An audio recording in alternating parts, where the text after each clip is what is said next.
السلام علیکم۔ ڈاکٹر اسرار احمد کے مزید ایسے بیانات سننے کے لیے ہمارے اس چینل ٹرو اسلام کو سبسکرائب کریں۔ آپ کا شکریہ۔ اس کے 5 میں نے مظہر آپ کے سامنے رکھے تھے۔ نمبر 1، آپ اللہ کے پہلے اور آخری رسول ہیں جو پوری نوع انسانی کے لیے مبعوث ہوئے۔ آپ سے پہلے تمام انبیاء جو بھیجے گئے، تمام رسول جو مبعوث ہوئے، وہ صرف اپنی قوموں کی طرف یا خاص علاقوں کی طرف یا خاص بستیوں کی طرف، لیکن آپ کی بعثت ہے جیسے کہ سورہ سبا میں فرمایا وَمَا أَرْسَلْنَاكَ إِلَّا كَافَّةً لِلنَّاسِ بَشِيرًا وَنَذِيرًا، اے محمد ہم نے آپ کو نہیں بھیجا ہے مگر پوری نوع انسانی کے لیے بشیر اور نذیر بنا کر، صلی اللہ علیہ وسلم۔ یا جیسے فرمایا وَمَا أَرْسَلْنَاكَ إِلَّا رَحْمَةً لِلْعَالَمِينَ، ہم نے آپ کو نہیں بھیجا مگر تمام جہان والوں کے لیے رحمت بنا کر۔ دوسرا پہلو وہ ہدایت کہ جس کا سلسلہ حضرت آدم سے چلا آ رہا تھا، انبیاء کے ذریعے سے ہدایت خداوندی تدریجاً ترقی کرتے ہوئے اپنے نقطۂ عروج کو پہنچ گئی قرآن حکیم میں، الہدا، the final guidance, the complete guidance. اور یہی وجہ ہے کہ اس کی حفاظت کا ذمہ اللہ تعالیٰ نے لیا کہ اس میں تحریف نہیں ہو سکے گی، انا نحن نزلنا الذکر وانا لہ لحافظون۔ یہی وجہ ہے کہ سابقہ کتابوں کی حفاظت کا ذمہ نہیں لیا گیا، اس لیے کہ وہ تو ابھی عبوری دور کے لیے، انٹرم پیریڈز کے لیے، نوع انسانی کے لیے کچھ ہدایات تھیں جو وقتاً فوقتاً آتی رہیں۔ اصل الہدا، کامل ہدایت قرآن حکیم ہے۔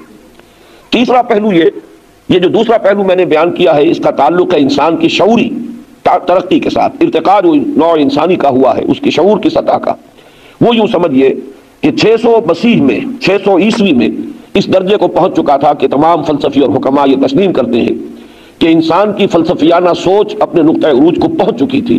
اس کے بعد اب یہ الہدا نازل ہوا۔ تیسرا مظہر حضور پر رسالت کی تکمیل کا، اور اس کا تعلق ہے انسان کی تمدنی ترقی سے۔ اجتماعی نظام اب اس کیفیت کو پہنچ چکا تھا کہ انسان کی اصل ضرورت تھی ایک عادلانہ نظام زندگی، ایک عادلانہ نظام اجتماعی، ایک سسٹم آف سوشل جسٹس۔ سیاسی اعتبار سے عدل ہو، معاشی اعتبار سے عدل ہو، سماجی اعتبار سے عدل ہو، کوئی ظلم نہ ہو، کوئی جبر نہ ہو، کوئی استحصال نہ ہو، بلکہ جنہیں دنیا میں کہا جاتا ہے 3 اقدار ایسی ہیں، حریت، مساوات اور اخوت۔ ان 3 اصولوں کو سمو کر کسی نظام زندگی میں وہ انسان کو عطا کیا جائے۔ چنانچہ یہ نظام زندگی بھی حضور صلی اللہ علیہ وسلم پر کامل کر دیا گیا۔ الدین الحق، سچا دین، مبنی بر انصاف دین، جس کے بارے میں فرما دیا گیا سورہ مائدہ میں الیوم اکملت لکم دینکم واتممت علیکم نعمتی ورضیت لکم الاسلام دینا۔ چوتھا مظہر آپ پر رسالت کی تکمیل کا یہ ہے کہ آپ نے وہ نظام عدل صرف نظری طور پر نہیں دیا، بلکہ ایک بڑی ہی جان گسل محنت و مشقت کے ذریعے سے اس نظام کو عملاً قائم کر کے اس کا ایک عملی نمونہ دنیا کے سامنے پیش کر دیا۔ ورنہ یہ کہ اگر اس کی کوئی عملی مثال سامنے نہ ہوتی تو یہ کہا جا سکتا تھا کہ نظام تو کاغذ پر اور کتاب میں لکھا ہوا تو بہت اچھا لگ رہا ہے، لیکن یہ کہ یہ ناممکن العمل ہے، یہ دنیا میں قائم نہیں کیا جا سکتا۔ لیکن حضور صلی اللہ علیہ وسلم نے اپنی جد و جہد سے اس نظام کو بالفعل قائم کیا، لِیُظْہِرَہُ عَلَى الدِّینِ کُلِّہ، تاکہ غالب کر دیں اسے پورے کے پورے نظام زندگی پر۔ اور آخری بات جس سے کہ آج مجھے اپنی گفتگو کا آغاز کرنا ہے کہ آپ پر نہ صرف رسالت کی تکمیل بلکہ یوں سمجھیے کہ نوع انسانی کی جو آخری ترقی ہو سکتی تھی، انسانیت کی معراج، اس تک آپ نے پہنچا دیا بئی طور کہ یہ ساری جد و جہد جو آپ نے کی، جس کے نتیجے میں اللہ کا دین قائم ہوا، ایک عظیم انقلاب برپا ہوا، وہ سب انسانی جد و جہد، ہیومن ایفرٹ، ہیومن سٹرگل، محنت، مشقت، انسانی کوشش، ایثار، قربانی کے ذریعے سے یہ کارنامہ سر انجام دیا۔ اللہ تعالیٰ کی مدد یقیناً آئی ہے، لیکن یہ کہ وہ کیفیت ہمیں سیرت النبی میں نظر نہیں آتی جو مثلاً حضرت موسیٰ علیہ السلام کی سرگزشت میں کہ قدم قدم پر معجزے، قدم قدم پر خرق عادت، یہاں جو کچھ ہوا ہے اس عالم مادی میں، عالم اسباب میں محنت اور مشقت کے ذریعے ہوا ہے۔ یہ 5 مظہر ہیں نبی اکرم صلی اللہ علیہ وسلم پر تکمیل رسالت کے۔ اب آج مجھے آپ کے سامنے سیرت النبی کا ایک جائزہ پیش کرنا ہے صلی اللہ علیہ وسلم، جس سے یہ اندازہ ہوگا کہ وہ انقلابی عمل کون سا ہے، اس کے مختلف مراحل کون سے ہیں کہ جن کے ذریعے سے نبی اکرم صلی اللہ علیہ وسلم نے اتنا عظیم کارنامہ سر انجام دیا کہ جس کو دنیا نے بھی تسلیم کیا کہ اس کی کوئی نظیر تاریخ انسانی میں موجود نہیں۔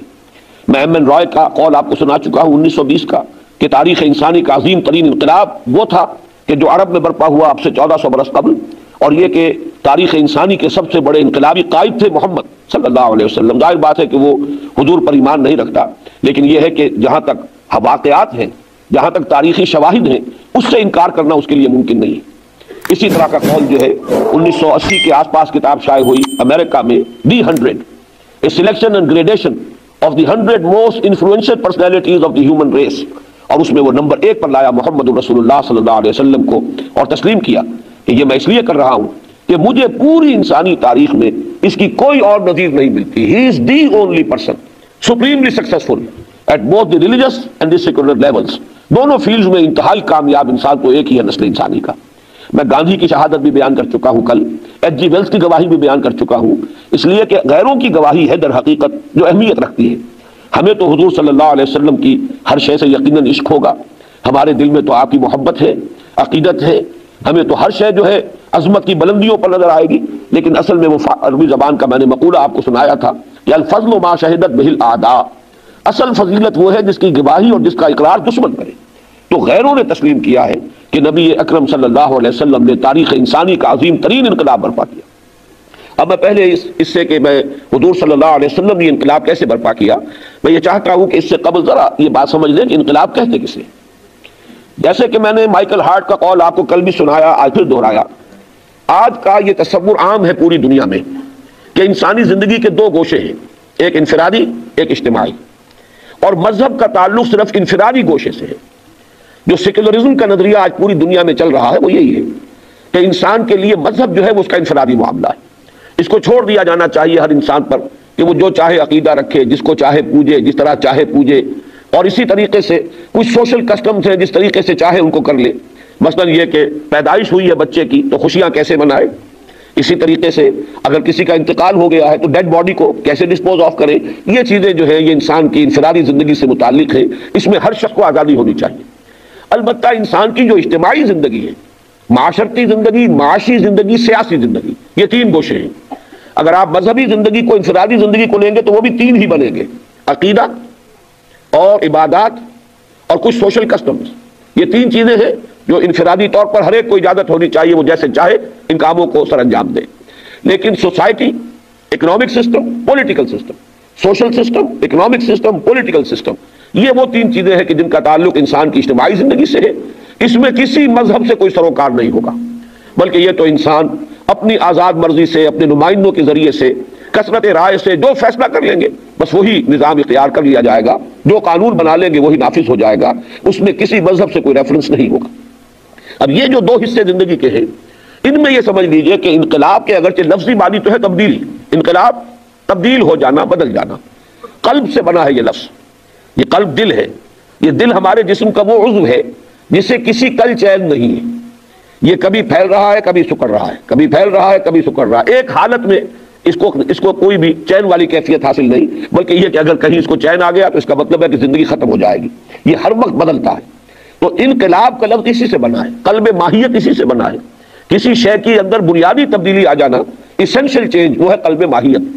انقلاب ہے بدل جانا. اس معنی میں تو کسی بھی تبدیلی کو انقلاب کہا جا سکتا ہے، لیکن یہ اصطلاح عام طور پر استعمال ہوتی ہے جب اجتماعی زندگی کے کسی گوشے میں تبدیلی واقع ہو.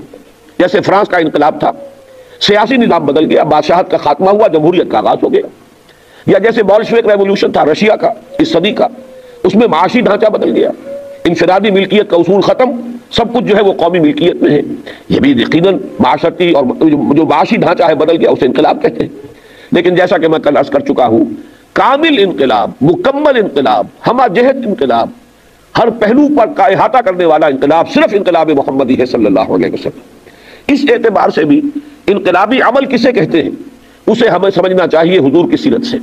اور ایک اور پہلو بھی نوٹ کر لیجئے، دنیا میں جتنے دوسرے انقلاب آئے اس پر مستداد کے وہ جزوی انقلاب تھے. ایک اور بات آپ کو نظر آئے گی، انقلابی نظریہ کسی اور نے پیش کیا اور عملاً انقلاب برپا کسی اور نے کیا. ایک نسل میں یہ کام نہیں ہو پایا. آپ کو معلوم ہے کہ فرینچ ریولوشن کی پشت پر والٹیئر اور روسو بہت سے مفکرین تھے، انہوں نے ایک فکر دیا اور اس فکر کی بنیاد پر پھر انقلاب برپا ہوا. لیکن انقلاب کے عملی برپا کرنے میں والٹیئر یا روسو کا کوئی حصہ نہیں. وہ تو صرف مفکر تھے، وہ مرد میدان نہیں تھے، وہ میدان میں آ کر لوگوں کی قیادت نہیں کر سکے. مفکرین ہیں، مصنفین ہیں، اس کے سوا کچھ نہیں. اسی طریقے سے بولشوک ریولوشن برپا ہوا، اس کا فکر داس کیپیٹال میں ایک شخص نے دیا جس کا نام مارکس ہے. مارکس اور اینجل اس کا ایک ساتھی، ان دونوں نے ایک نظریہ دیا، ایک فکر دیا. لیکن اس سے آگے ان میں یہ صلاحیت نہیں تھی کہ خود وہ انقلاب برپا کر سکے. ان کی زندگی میں کسی گاؤں میں بھی انقلاب برپا نہیں ہوا، خدا یہ کہ کسی ملک میں انقلاب آ جائے۔ یہ آپ کو معلوم ہے کہ یہ انقلاب آیا روس میں، حالانکہ مارکس اور اینجلز دونوں یا جرمنی میں رہے یا انگلستان میں رہے، اور وہاں وہ انقلاب نہیں آیا، انقلاب آیا روس میں۔ اور ظاہر بات ہے کہ وہ تو پھر بولشویکس اور مونشویکس دو پارٹیز تھی، لینن قائد بن کر میدان میں آیا ہے اور اس نے وہ انقلاب برپا کیا۔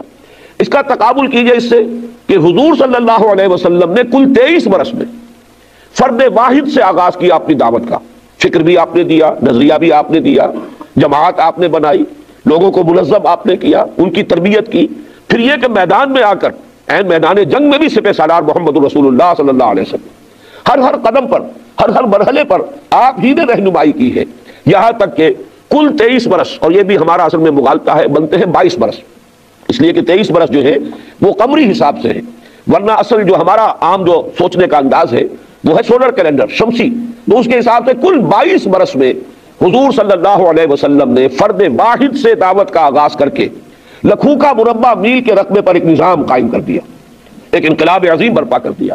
نہ صرف یہ کہ اندرون ملک عرب وہ انقلاب جو ہے مکمل ہو گیا، بلکہ خود آپ نے اپنی حیات طیبہ ہی کے دوران بنفس نفیس اس انقلاب کو ایکسپورٹ کرنے کا، تصدیر الانقلاب، اس کی بین الاقوامی جو سطح پر اس کی توسیع تھی، اس کے مرحلے کا بھی خود آغاز کیا۔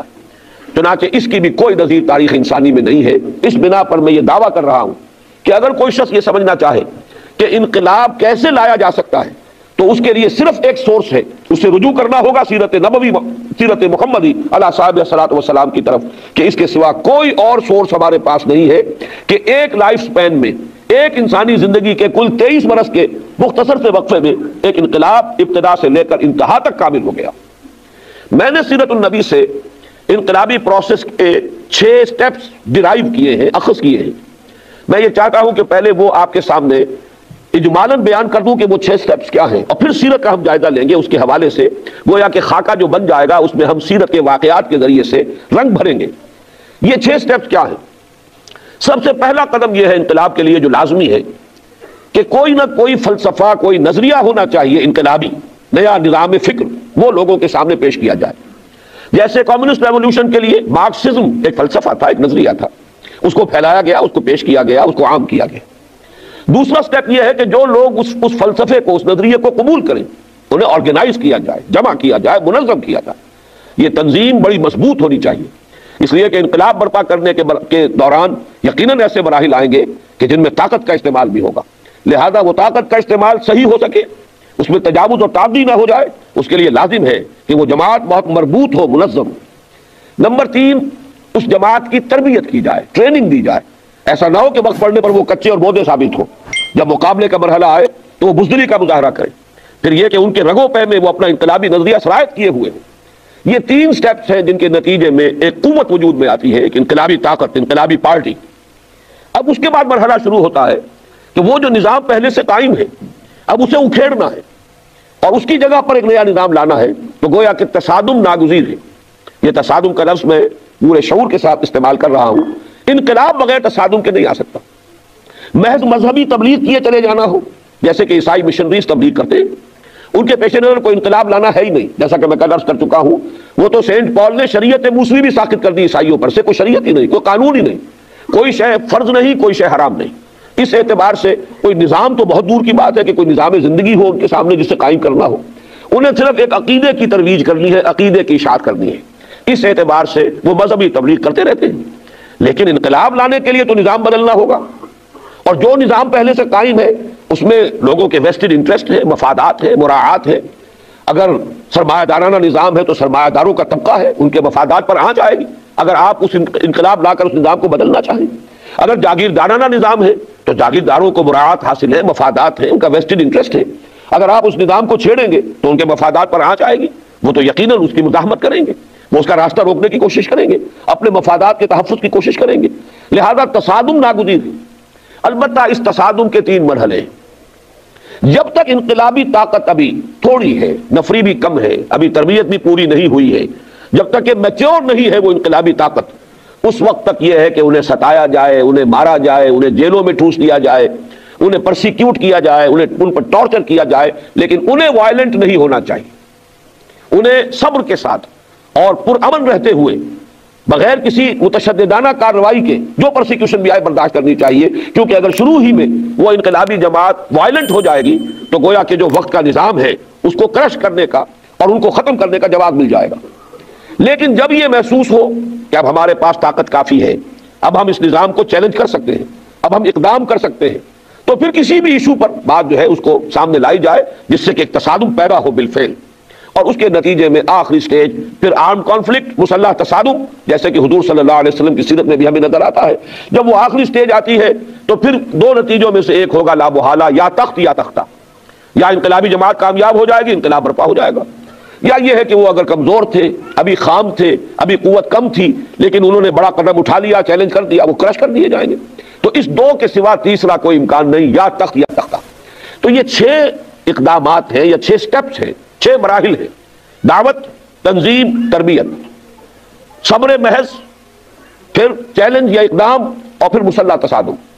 یہ 6 وہ مراحل ہیں جو ہمیں سیرت النبی علیہ الصلوۃ والسلام میں نظر آتے ہیں۔ اب ان میں سے ایک ایک کو لیجئے اور اسلام کا جو مزاج ہے، اسلامی انقلاب کا جو مقصد اور ہدف ہے، اس کے اعتبار سے دعوت کیا ہوگی، تنظیم کیسے ہوگی، تربیت کیسے ہوگی، صبر محض کا دور کون سا تھا، اقدام کیسے ہوا، چیلنج کیسے ہوا، پھر وہ جب آرم کانفلکٹ ہوا وہ کن مراحل میں سے گزرا۔ اب ایک تقریر میں ظاہر بات ہے کہ مجھے یہ ساری چیزیں سمونی ہے آج، اس لیے میں چاہوں گا کہ آپ اپنی توجہ کو پوری طریقے سے مرکوز رکھیے، اس لیے کہ اب دہرا کر بات کہنے کا موقع نہیں ہے۔ یہ بھی میں عرض کر دوں کہ میں نے 10 تقریریں کی تھی لاہور میں، مسجد دارالسلام باغ جناح میں، مسلسل 10 جمعوں میں یہ 6 مراحل بلکہ 7 مراحل میں نے بیان کیے تھے، ایک 7واں مرحلہ بھی ہے۔ ان 6 مراحل سے تو کسی ایک ملک میں انقلاب کی تکمیل ہوتی ہے، اب اسے آگے پھیلانے کے لیے ملک سے باہر اس نظام کو قائم کرنے کے لیے ایک 7واں مرحلہ بھی ہوتا ہے۔ تو اس اعتبار سے میں نے 10 جمعوں میں تقریریں کر کے اس مضمون کا احاطہ کیا تھا، اور وہ میری ایک کتاب ہے منہج انقلاب نبوی، اس میں وہ 10 کے 10 خطبات جو ہیں جمع کر دیے گئے ہیں۔ اب مجھے آج ایک تقریر میں وہ 10 کے 10 مراحل، 10 کے 10 خطبات کا خلاصہ آپ کے سامنے پیش کرنا ہے، لہذا ذرا توجہ کو مرتکز رکھیے تاکہ ایک ایک قدم ہم جلدی سے اس پر سے گزرتے چلے جائیں۔ سب سے پہلا مرحلہ دعوت کا۔ دعوت کس بات کی؟ جیسا کہ میں کل عرض کر چکا ہوں، اسلام کا جو نظام ہے، دین حق، اس کی اصل بنیاد کیا ہے؟ ایمان، دعوت ایمان۔ لیکن جیسا کہ میں نے کل عرض کیا تھا، اس دعوت ایمان کے 3 پہلو ہیں: توحید پر ایمان، آخرت پر ایمان، رسالت پر ایمان۔ اگرچہ ہم یہ کہہ سکتے ہیں کہ انقلاب محمدی کا بنیادی نظریہ ایمان ہے، لیکن یہ کہ اصل میں اس میں جو انقلابی پہلو ہے وہ انقلابی پہلو صرف توحید کا ہے۔ یہ توحید جس کے بارے میں علامہ اقبال نے فرمایا کہ زندہ قوت تھی زمانے میں یہ توحید کبھی، اور اب کیا ہے فقط ایک مسئلہ ہے علم کلام۔ یہ توحید در حقیقت سب سے بڑا انقلابی نظریہ ہے روئے ارضی پر۔ اس توحید کا مطلب کیا ہے؟ نمبر 1، حاکم صرف اللہ ہے، کوئی انسان حاکم نہیں ہو سکتا، انسانی حاکمیت کی نفی۔ انسان خلیفہ ہے اللہ کا، اس کو حاکمیت کا حق حاصل نہیں ہے۔ ان الحکم الا للہ، حکم دینے کا اختیار نہیں ہے کسی کو سوائے اللہ کے۔ لا یشرک فی حکمہ احدا، وہ اپنے حکم کے اختیار میں کسی کو بھی شریک کرنے کو تیار نہیں۔ لم یکن لہ شریک فی الملک، اس کا کوئی ساجی نہیں ہے بادشاہی میں۔ تو معلوم ہوا کہ توحید کا نظریہ جو ہے نہ صرف یہ کہ معبود کوئی نہیں اللہ کے سوا، یہ تو وہ تصور ہے جو ہمارے سامنے ہے، لا الہ الا اللہ، لا معبود الا اللہ، لیکن یہ کہ اس نظریے کا ایک پہلو وہ ہے، اس کی ایک کرولری وہ ہے جس کا تعلق سیاسی نظام سے ہے۔ لا حاکم الا اللہ، کوئی حاکم نہیں ہے سوائے اللہ کے۔ یہ در حقیقت بغاوت ہے تمام حاکموں کے خلاف جو دنیا میں حاکمیت کے مدعی بنے کھڑے ہو، ان کو گویا کہ چیلنج کیا جاتا ہے، اللہ کے سوا کوئی حاکم نہیں۔ اسی طریقے سے اسی نظریہ توحید کی ایک کرولری ہے، اسی کا ایک لازمی نتیجہ ہے لا مالک الا اللہ، مالک بھی ہر شے کا صرف اللہ ہے، ہم مالک نہیں ہے، کوئی انسان مالک نہیں ہے، امین ہے۔ جیسے سیاسی اعتبار سے حاکمیت کی نفی، خلافت کا اس بات، انسان حاکم نہیں خلیفہ ہے، وائس جیرنٹ ہے۔ اسی طریقے سے معاشی میدان میں آ کر کوئی ملکیت نہیں کسی کی، ملکیت کل کی کل اللہ کی، للہ ما فی السماوات و ما فی الارض، اللہ ہی کا ہے جو کچھ ہے آسمانوں اور زمین میں۔ بلکہ جیسا کہ میں نے کل عرض کیا تھا، انا للہ، ہم خود اللہ کے ہیں۔ میں اپنے ہاتھ کا بھی مالک نہیں ہوں کہ جیسے چاہوں استعمال کروں، یہ ہاتھ بھی میرے پاس اللہ کی امانت ہے، اور مجھے اسے اسی طور سے استعمال کرنا ہے جس کی کہ اللہ نے اجازت دی ہے۔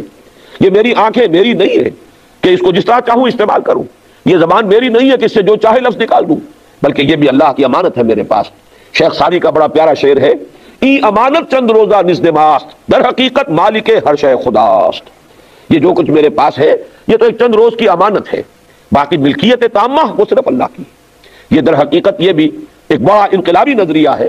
اور تیسرا نظریہ، سب کا خالق اللہ ہے، لہذا تمام انسان مساوی ہیں، کوئی اونچا نہیں، کوئی نیچا نہیں، کوئی بڑھیا نہیں، کوئی گھٹیا نہیں، کوئی اعلیٰ نہیں بائی برتھ اور کوئی ادنا نہیں بائی برتھ۔ پیدائشی طور پر شودر یہ تو بہت ہی گھٹیا ہے، اور برہمن یہ بہت بڑھیا ہے۔ ہمارے ہاں بھی یہ تصورات، یہاں تو خیر سید لفظ کے معنی کچھ اور ہیں، آپ کے علم میں ہوگا، لیکن ہمارے ہاں سید کردار کے اعتبار سے کتنا ہی گھٹیا ہو لیکن اونچا ہے، پیدائشی طور پر اونچا سید ہے۔ اور مسلی پنجاب میں غریب، چاہے اس نے اسلام قبول کیا ہے، اپنے گھر والوں سے کٹا ہے، اپنے خاندان کو چھوڑ کر آیا، لیکن وہ گھٹیا ہی رہے گا، اس کا کوئی درجہ جو ہے ہمارے معاشرے میں نہیں۔ یہ تمام جو تصورات ہیں، جیسے کہ علامہ اقبال نے کہا کہ تمہارے جو در حقیقت تصورات ہیں، وضع میں تم ہو نصارا تو تمدن میں ہنود، یہ مسلمان ہے جنہیں دیکھ کے شرمائے یہود۔ تو یہ تین کرولریز ہیں عقیدہ توحید کی، لا الہ الا اللہ، جیسے ہی محمد الرسول اللہ صلی اللہ علیہ وسلم نے فرمایا، لوگوں کے کان کھڑے ہو گئے، اس لیے کہ صرف ان کے معبودوں ہی کی نفی نہیں تھی، اس میں ملکیت کی نفی، اس میں حاکمیت کی نفی، اس میں اونچ نیچ کی نفی، کہ انسانوں میں کوئی اونچا نہیں، کوئی نیچا نہیں، جیسے کہ فرمایا گیا سورہ حجرات میں، یا ایھا الناس انا خلقناکم من ذکر و انثی وجعلناکم شعوبا وقبائل لتعارفوا ان اکرمکم عند اللہ اتقاکم، اے لوگوں ہم نے تم سب کو پیدا کیا ہے ایک مرد اور ایک عورت سے، اور ہم نے تمہیں قوموں میں قبیلوں میں تقسیم کیا صرف اس لیے کہ ایک دوسرے کو پہچان سکو، شکلیں مختلف بنا دی، رنگتیں مختلف بنا دی، زبانیں مختلف بنا دی، یہ ہماری خلاقی کے مظاہر ہیں، لیکن کسی رنگ کی وجہ سے، کسی زبان کی وجہ سے، کسی نسل کی وجہ سے کوئی اونچا اور کوئی نیچا نہیں، جس کی میں نے آپ کو کل سنایا تھا کہ گواہی دی ہے ایچ جی ویلز جیسے دشمن رسول نے، کہ اگرچہ human freedom, fraternity and equality کے واس پہلے بھی کہے گئے، لیکن یہ ماننا پڑتا ہے کہ تاریخ انسانی میں پہلی مرتبہ ان اصولوں پر ایک نظام بالفعل اور عملاً قائم کیا محمد نے صلی اللہ علیہ وسلم۔ تو یہ عقیدہ توحید در حقیقت اسلامی انقلاب جو برپا کیا محمد الرسول اللہ صلی اللہ علیہ وسلم نے، اس کا انقلابی نظریہ اگر ایک نظم میں بیان کریں تو وہ توحید ہے، لیکن توحید کا مطلب یہ بھی ہے کہ وہی ذات واحد عبادت کے لائق، زبان اور دل کی شہادت کے لائق، کسی اور کی عبادت نہیں، لیکن اس کے ساتھ یہ بھی ہے کہ وہی ہے مالک الملک، وہی ہے بادشاہ حقیقی، وہی ہے قانون ساز، باقی کوئی انسان حاکم نہیں، کوئی بادشاہ نہیں، وہی ہے مالک الملک۔ اور قیامت کے دن وہ جو ہے پردے اٹھ جائیں گے، آج دنیا میں بادشاہ بنے پھرتے ہیں، لیکن وہاں پوچھا جائے گا لمن الملک اليوم للہ الواحد القہار، آج کس کے لیے بادشاہی ہے؟ صرف ایک اللہ کے لیے جو تنہا ہے اور چھایا ہوا ہے ہر شے پر۔ تو حاکمیت انسانی کی نفی، اس کے بجائے خلافت، ملکیت تامہ کی نفی، اس کے بجائے امانت، جو کچھ ہے تمہارے پاس امانت ہے، اس کو صرف کرو گے، خرچ کرو گے، اس میں تصرف کرو گے اللہ کی مرضی کے مطابق، تو گویا کہ تم نے امانت کا حق ادا کیا، تم امین ثابت ہوئے، ورنہ تم خائن ثابت ہوئے۔ نمبر 3، تمام انسان مساوی ہے، لا فضل لعربی علی عجمی ولا لعجمی علی عربی ولا لاحمر علی اسود ولا لاسود علی احمر الا بالتقوی کلکم بنو آدم وآدم من تراب۔ یہ دعوت ہے جس کو لے کر کھڑے ہوئے محمد الرسول اللہ صلی اللہ علیہ وسلم۔ یہ انقلابی نظریہ ہے اسلام کا، جس سے کہ در حقیقت اس انقلابی عمل کا آغاز ہوا۔ اب اگلے قدم پر آئے، جن لوگوں نے اسے قبول کیا اب انہیں آرگنائز کرنا ہے، طاقت بنانا ہے، اس لیے کہ ظاہر بات ہے جو نظام قائم ہے اس نظام کو ختم کرنے کے لیے تصادم کے مرحلے آئیں گے، اس تصادم کے مرحلے کے لیے قوت فراہم کرنی ہے، لہذا ان کو منظم کیا جائے۔ اب یہاں نوٹ کر لیجئے، اس تنظیم، اس اجتماعیت کی بنیاد اصل کیا تھی؟ حضور ہیں اللہ کے رسول صلی اللہ علیہ وسلم، جس نے رسول مان لیا آپ کو، جو ایمان لایا وہ ہمتن مطیع ہو گیا، اس لیے کہ گویا کہ اس نے یہ مانا کہ ان کے پاس اللہ کا پیغام آتا ہے۔ اب کوئی بڑے سے بڑا عقل مند، بڑے سے بڑا فلسفی، بڑے سے بڑا دانا، بڑے سے بڑا تجربے کار انسان بھی یہ نہیں کہہ سکتا کہ میری بات جو ہے وہ فائق رہنی چاہیے، اس لیے کہ اس نے یہ مان لیا کہ محمد صلی اللہ علیہ وسلم پر وحی آتی ہے، وہ اللہ کی طرف سے باتیں پہنچا رہے ہیں۔ وما ينطق عن الهوى ان هو الا وحی یوحى، یہ اپنے خواہش نفس سے تو کلام ہی نہیں کرتے، تو جو کچھ کہتے ہیں وحی ہے، یا وحی جلی ہے یا وحی خفی ہے، لیکن ان هو الا وحی یوحى، اسی لیے فرمایا گیا وما ارسلنا من رسول الا لیطاع باذن اللہ، ہم نے کسی رسول کو نہیں بھیجا مگر اس لیے کہ اس کی اطاعت کی جائے۔ چنانچہ سابقہ رسولوں کی بھی آپ جب دعوت قرآن مجید میں نقل ہوئی ہے تو ان کے اندر وہ الفاظ بھی ہوتے تھے جو کل میں نے آپ کو سنائے، ان اعبدوا اللہ ما لکم من الہ غیرہ، اللہ کی بندگی اختیار کرو، تمہارا اس کے سوا کوئی معبود نہیں، اور یہ بھی ہوتے تھے ان اعبدوا اللہ واطیعون، اللہ کی بندگی کرو، میری اطاعت کرو، اس لیے کہ اللہ کے حکم میں ہی تو پہنچاؤں گا، اللہ کس شے سے راضی ہے، کس شے سے ناراض ہے، یہ میں تمہیں بتاؤں گا، لہذا عبادت اللہ کی ہے، اطاعت رسول اللہ کی ہے صلی اللہ علیہ وسلم۔ اب ظاہر بات ہے جس شخص نے اس کو مان لیا اسے تو ہر معاملے میں اطاعت کرنی ہے رسول کی، لیکن میں یہیں پر یہ بات واضح کر دینا چاہتا ہوں، جب تک حضور مکے میں رہے، ایک چھوٹا سا شہر تھا، وہیں پر تمام اہل ایمان ہیں، براہ راست حضور کے جو احکام ہیں وہ تمام لوگوں کو پہنچ رہے ہیں، لہذا کوئی اور ہمیں بیعت کا نظام یا کوئی اور تنظیمی ڈھانچہ ہمیں نظر نہیں آتا۔ البتہ جب مرحلہ آیا ہے ہجرت سے متصلاً قبل، یہ میں سن 1290 کی بات کر رہا ہوں، جبکہ 72 افراد آئے تھے مدینہ منورہ سے اور انہوں نے آ کر بیعت کی ہے۔ اب آپ نے بیعت لی، وہ بیعت جو ہے وہ در حقیقت ہمیشہ ہمیش کے لیے، اب کسی بھی اسلامی جدوجہد، اسلامی انقلابی جدوجہد اگر کہیں ہوگی تو اس کے لیے تنظیم کی بنیاد اور اساس وہ بیعت ہوگی جسے ہم بیعت عقبہ ثانیہ کہتے ہیں، اور یہ بخاری شریف میں بھی موجود ہے اور مسلم شریف میں بھی موجود ہے۔ اس کے راوی ہیں حضرت عبادہ ابن صامت رضی اللہ تعالی عنہ، انصاری صحابی ہے، وہ فرماتے ہیں، اس بیعت کے الفاظ کو نوٹ کیجئے، کتنی اہمیت ہے تنظیم کی اور اس نظم کے برقرار رکھنے کی، اس لیے کہ اس کے بغیر اگر کوئی منظم جماعت نہیں ہے انقلاب نہیں آ سکتا۔ ایک امیر ایک قائد کو پورے طور سے مان کر اور اس کے ہاتھ میں اپنا ہاتھ دے کر اور اس کے ساتھ سم و طاعت فی المعروف کا اگر عہد نہیں کیا جائے گا تو کوئی اسلامی کام صحیح معنی میں نہیں ہو سکتا۔ اور میں اس لیے بات کو واضح کر رہا ہوں تاکہ یہ بات آپ کے سامنے آ جائے کہ آج کل میں اب یہ گفتگو کر رہا ہوں اپنے ملک کے اعتبار سے، بہت سی تحریکیں، بہت سی جماعتیں، بہت سی کوششیں ہوئی ہیں دین کے لیے، شریعت کے نفاذ کے لیے، ناکامی کیوں ہو رہی ہے؟ کہ اس کے لیے جماعتی نظم وہ اختیار نہیں کیا گیا جو محمد الرسول اللہ صلی اللہ علیہ وسلم نے تلقین کیا تھا۔ ہم نے مغرب کی پیروی میں وہی نظام، ممبرشپ ہے، ممبرشپ سے پھر صدر بنائیں گے، پھر کوئی اس کی مینیجنگ کمیٹی ہوگی، پھر وہ اس کا انتخاب دوبارہ ہو جائے گا 2 سال بعد، 3 سال بعد، 4 سال بعد، یہ جو سارا نظام ہے کہیں اس کا آپ کو ثبوت نہیں ملے گا پوری اسلامی تاریخ میں۔ جب بھی کبھی کوئی نظام قائم ہوا بیعت کی بنا پر قائم ہوا، اور یہ بیعت در حقیقت محمد الرسول اللہ صلی اللہ علیہ وسلم نے مسلمانوں کی تعلیم اور تلقین کے لیے خود بیعت لی، حالانکہ آپ رسول تھے، آپ کو بیعت لینے کی ضرورت نہیں تھی، بغیر بیعت لیے بھی ہر مسلمان جو ہے آپ کی اطاعت کا پابند ہے، اس لیے کہ اس نے آپ کو رسول مانا ہے۔ لیکن ہمارے لیے آنے والے ادوار کے لیے ایک اسوہ چھوڑنے کے لیے، ایک نمونہ فراہم کرنے کے لیے حضور نے بیعت لی۔ اس بیعت کے الفاظ توجہ سے سنیے۔ حضرت عبادہ ابن صامت فرماتے ہیں رضی اللہ تعالی عنہ، بایعنا رسول اللہ صلی اللہ علیہ وسلم، ہم نے بیعت کی تھی اللہ کے رسول سے صلی اللہ علیہ وسلم، کس بات کی؟ اب گنتے جائیے، علی السمع والطاعۃ، کہ آپ کا ہر حکم سنیں گے اور مانیں گے، فی العسر والیسر، چاہے آسانی ہو چاہے تنگی ہو، والمنشط والمکرہ، چاہے طبیعت میں انشراح ہو اور چاہے طبیعتوں پر جبر کرنا پڑے۔ یعنی ہو سکتا ہے حضور کوئی حکم دے رہے ہیں اور کسی شخص کو، کسی صحابی کو پورا انشراح نہیں ہو رہا کہ یہی معاملہ درست ہے، یہی صحیح تدبیر ہے، اس کے ذہن میں کوئی اور تدبیر ہے۔ اس کی میں مثال بھی دے دوں گا بعد میں جب چھٹے مرحلے کا ہم بیان کریں گے کہ اسی معاملے میں در حقیقت غزوہ احد میں جو کچھ ہوا وہ اسی وجہ سے کہ ایک کمزوری کا مظاہرہ ہوا مسلمانوں کی طرف سے، ورنہ یہاں حضور سے بیعت کی تھی کہ چاہے ہماری طبیعتوں میں آمادگی ہو اور چاہے ہمیں آپ کے حکم پر عمل کرنے میں اپنی طبیعتوں پر جبر کرنا پڑے۔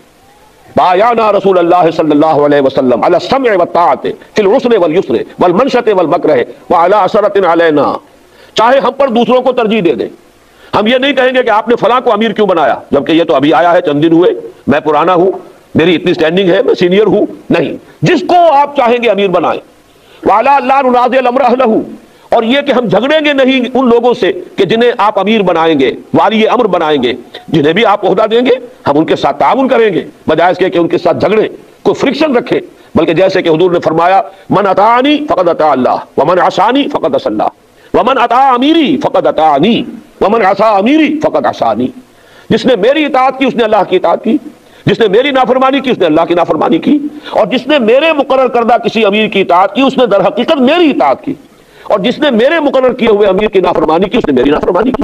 اب آپ دیکھیے کہ تنظیم جب بھی بنتی ہے ایک ہی آدمی تو نہیں ہوتا، ایک تو یقیناً ٹاپ پر تو ایک ہے قائد، لیکن اس کے نیچے ہوں گے مختلف علاقوں کے امراء ہوں گے، فوج ہے اگر تو فوج میں ایک جو ہے قلب ہے، ایک میسرہ ہے، ایک میمنہ ہے، کوئی کمانڈر ہوگا جو میسرہ ہے دائیں طرف کا حصہ اس کا، کوئی کمانڈر معین کیا جائے گا میمنہ کے لیے، کوئی کمانڈر ہوگا قلب کے لیے، ہر ایک اپنی جگہ پر امیر ہے۔ اب اگر ان کی اطاعت نہ کی جائے تو ظاہر بات ہے کہ پھر نظم و جماعت تو قائم نہیں رہا۔ تو حضور صلی اللہ علیہ وسلم نے تنظیم جو ہے مسلمانوں کو سکھائی کہ جمع ہو جاؤ اور ایک امیر کی اطاعت کے اوپر جب مجتمع ہو جاؤ گے تبھی کوئی خیر کا کام کر سکو گے۔ اب آئیے تیسری چیز، اب آپ نے تربیت دی، تربیت جو ہوتی ہے اس کو نوٹ کر لیجئے۔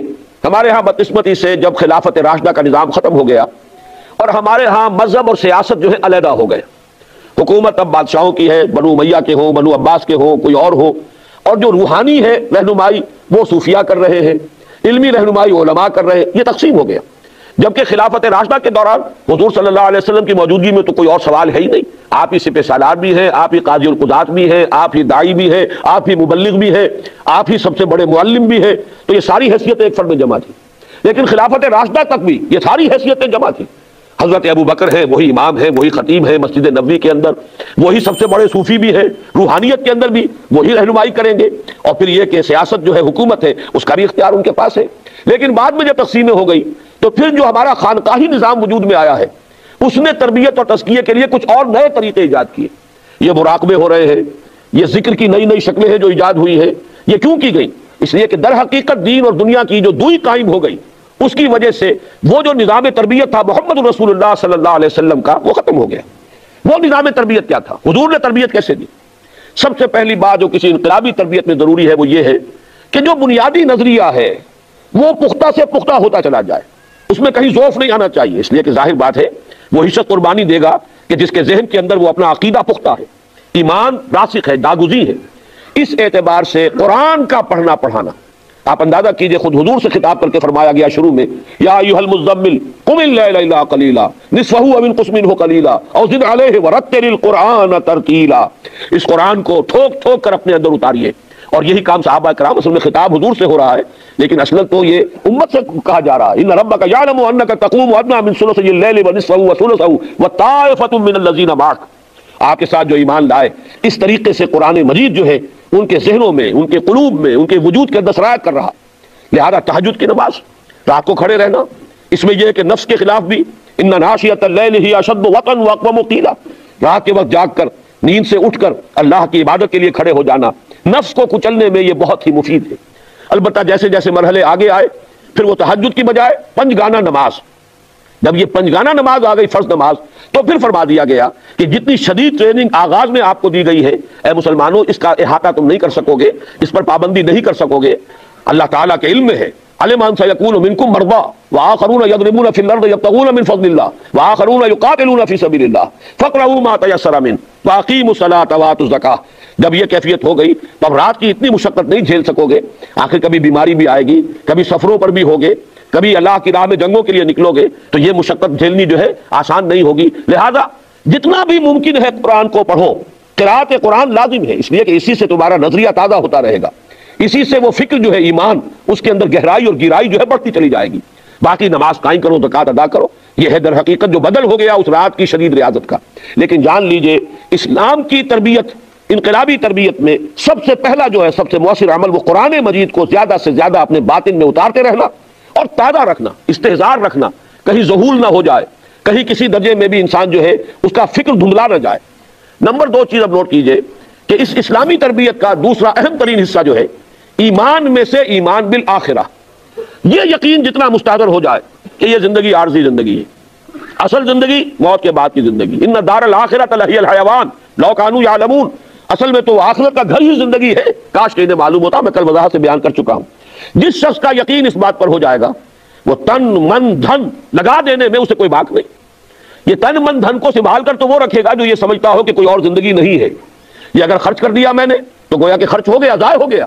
لیکن اگر تصور یہ ہے کہ نہیں، یہ تو جمع ہو گیا اللہ کے بینک میں، وہ بینک جس کے لیے کوئی اندیشہ نہیں ہے، وہاں پر کوئی ہمیں خطرہ نہیں ہے. آپ کو تو یہاں خوب اندازہ ہے نا کہ ایک بینک نے جو کچھ کیا ہے یا جو کچھ اس کے ساتھ ہو گیا ہے، اس سے اب شاید لوگوں کو بینکوں پر بھی وہ اعتماد نہیں رہے گا اور سوچیں گے. لیکن یہ کہ ایک بینک ایسا ہے جس میں کوئی اندیشہ نہیں، وہ اللہ کا بینک ہے.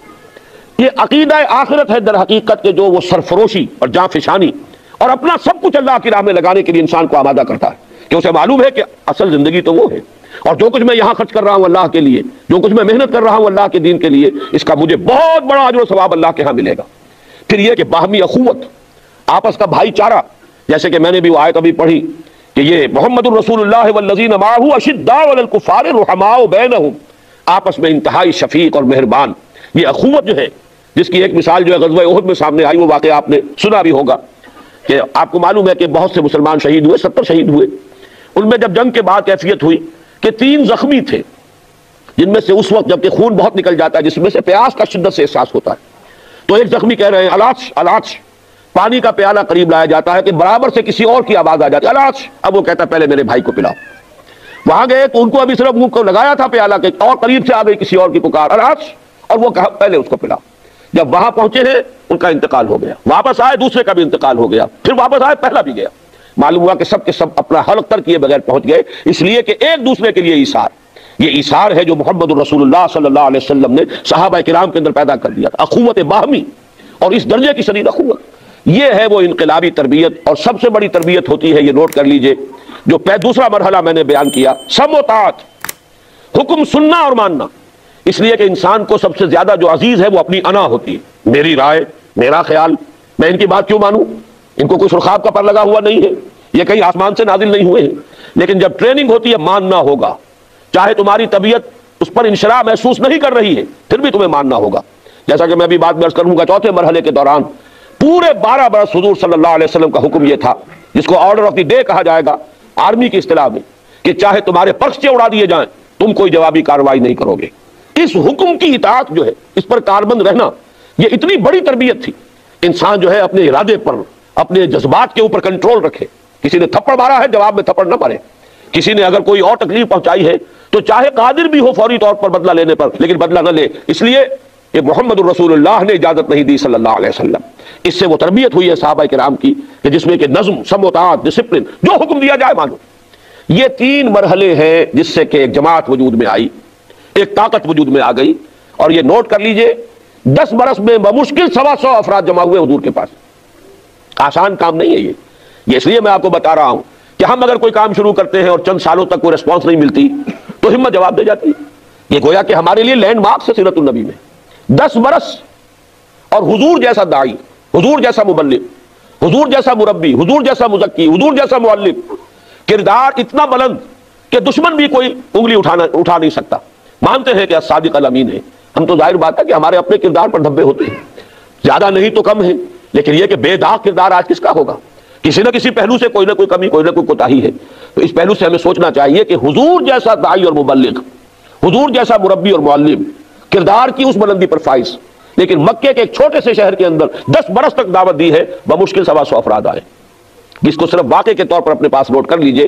اس کے بعد اب آگے چلنا ہے، چوتھا مرحلہ، حقیقت میں یہ چوتھا مرحلہ گنتی میں چوتھا ہے، چلتے ہیں یہ ساتھ ساتھ، دعوت کا عمل بھی جاری رہے گا جس سے وہ براڈ بیس ہوگا، لوگ جو ہیں آ رہے ہیں، نئے نئے لوگ آ رہے ہیں، شامل ہو رہے ہیں، تعداد بڑھ رہی ہے، جو آئے ہیں ان کی تربیت بھی ہونی ہے، جو آئے ہیں انہیں نظم کا خوگر بھی بنانا ہے، تو یہ تینوں کام جو ہے ساتھ ساتھ چلتے رہے، اور ایک چوتھا کام بھی ساتھ چلا، وہ چوتھا کام ہے صبر، صبر محض، میں انگریزی کا لفظ استعمال کر رہا ہوں، پیسو ریزسٹنس، یعنی چاہے تمہارا استہزاء ہو، تمسخر ہو، مذاق اڑایا جائے، تمہیں ایذائیں پہنچائی جائیں، تمہیں تکلیفیں دی جائیں، تمہارے جسم و جان کو نقصانات پہنچائے جائیں، لیکن تم کوئی جوابی کارروائی نہ کرو۔ یہ جو اہم ترین حصہ ہے سیرت النبی کا، اکثر و بیشتر لوگوں کی توجہ اس پر نہیں گئی، حالانکہ واقعہ یہ ہے کہ کامیابی کا اصل راز اسی میں مضمر ہے۔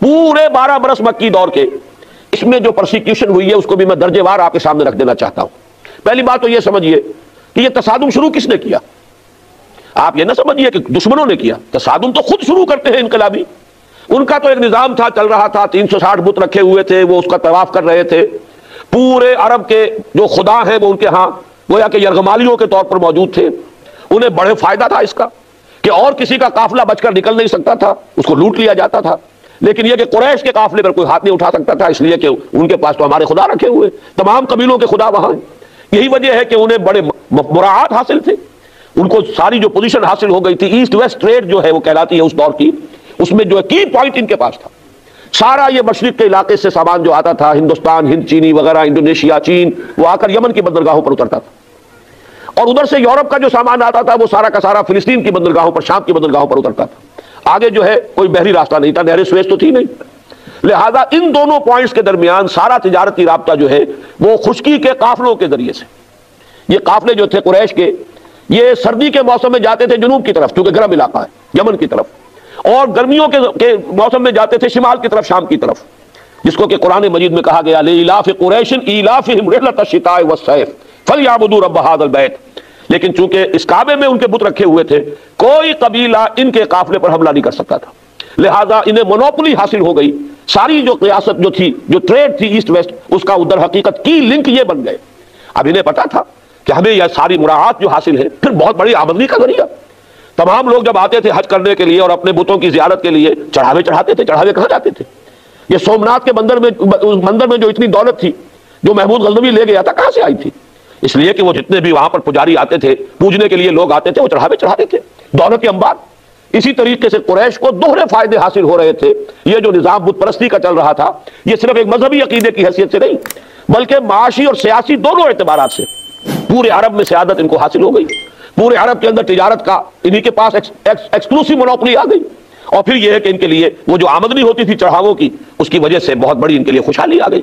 اب یہ ساری چیزیں ہیں. جب حضور نے کہا یہ غلط, ان بتوں میں کچھ نہیں ہے, لا الہ الا اللہ, تو گویا کہ اس پورے نظام کو چیلنج کیا آپ نے.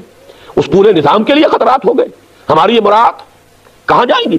ہمیں جو حیثیت حاصل ہے, جو ہمیں خاص طور پر سیادت کا مقام حاصل ہے, ہمارے قافلوں کی جو حفاظت ہے وہ ختم ہو جائے گی. اس اعتبار سے در حقیقت یوں سمجھیے کہ پہلا پتھر کس نے پھینکا ہے؟ جس نے یہ کہا کہ یہ نظام غلط ہے.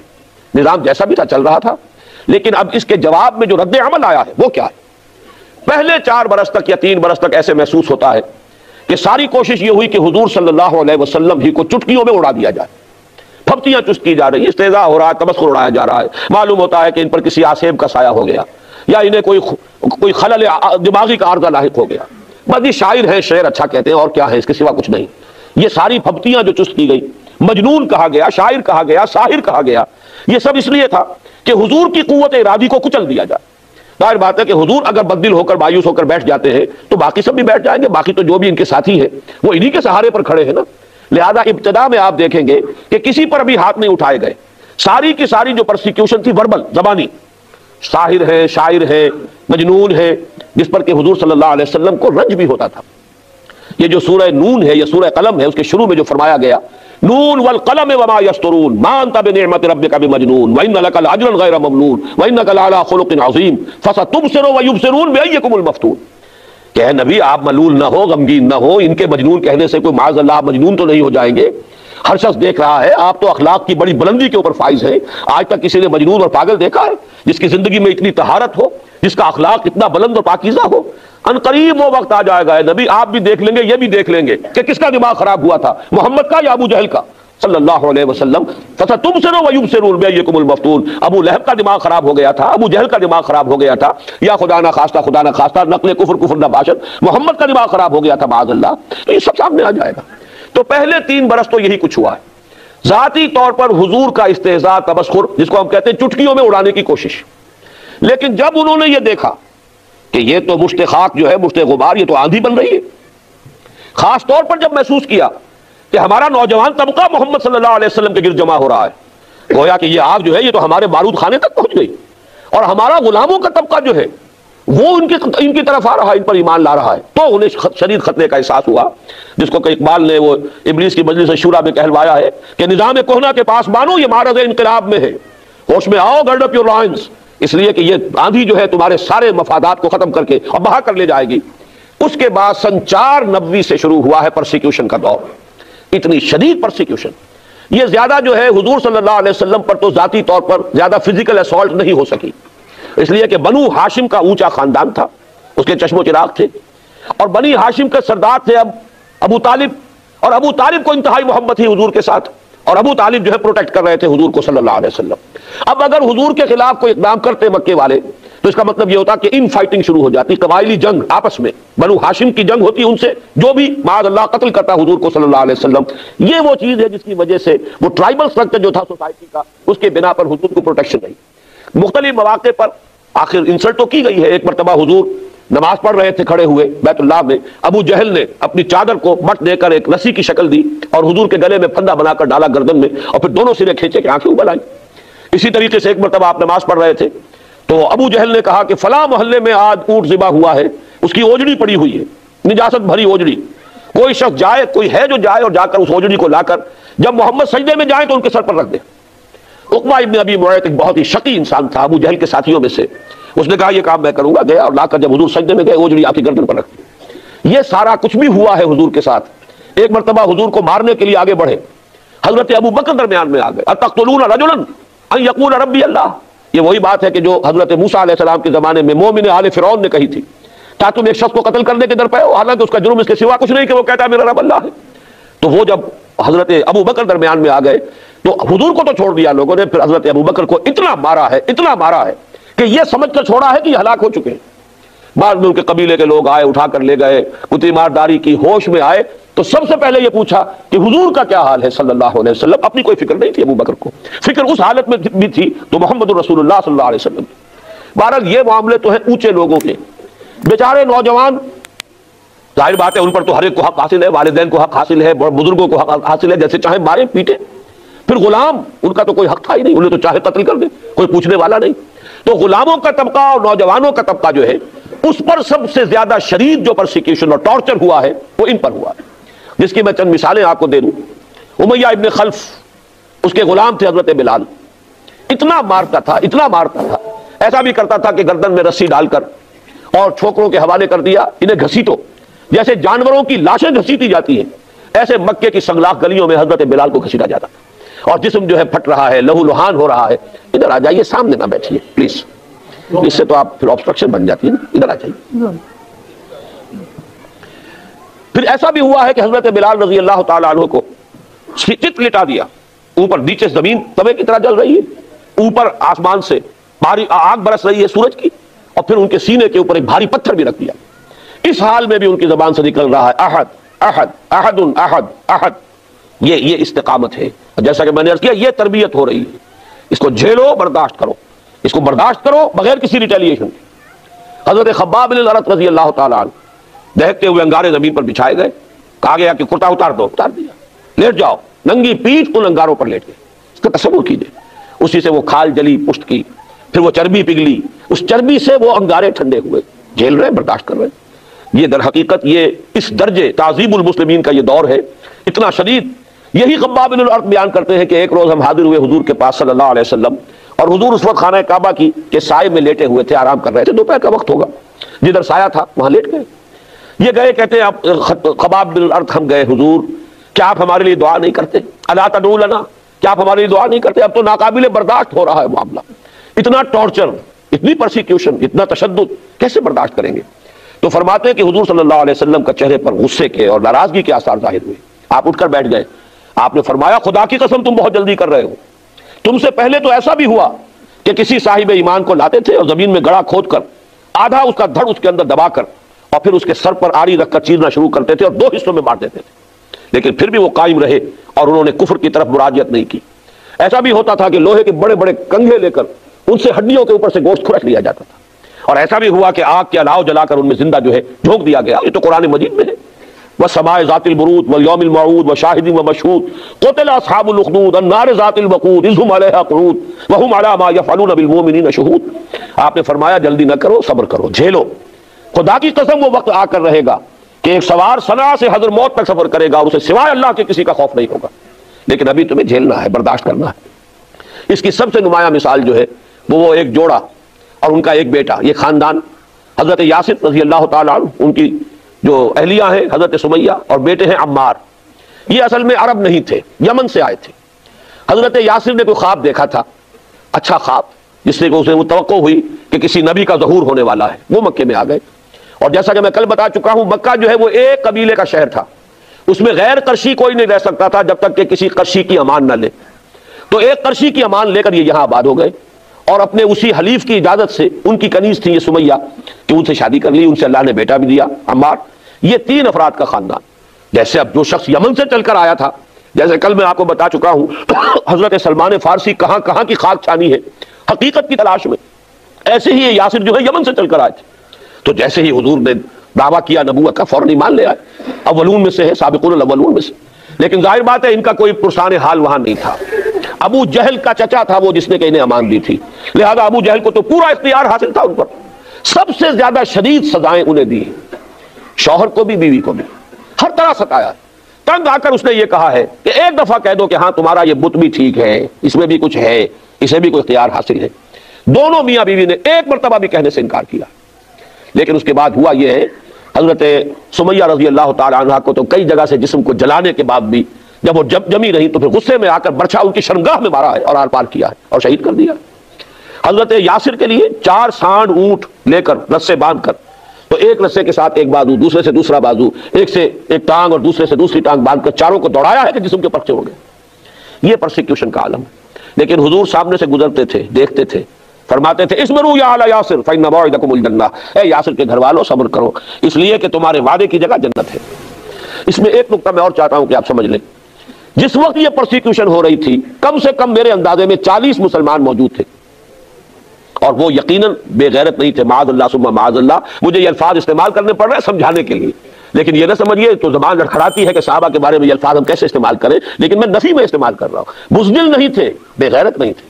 اگر حضور کی اجازت ہوتی تو زیادہ سے زیادہ یہی تھا کہ سب ختم ہو جاتے، تو شہادت مطلوب و مقصود مومن۔ لیکن یہ کہ اس جوڑے کو حضرت یاسر اور حضرت سمیہ کو وہ کسی طرح بھی شہید نہ ہونے دیتے، لیکن نہیں، حکم یہ ہے کفو ایدیکم، اپنے ہاتھ بندے رکھو، no retaliation, no raising of hands even in self ڈیفense۔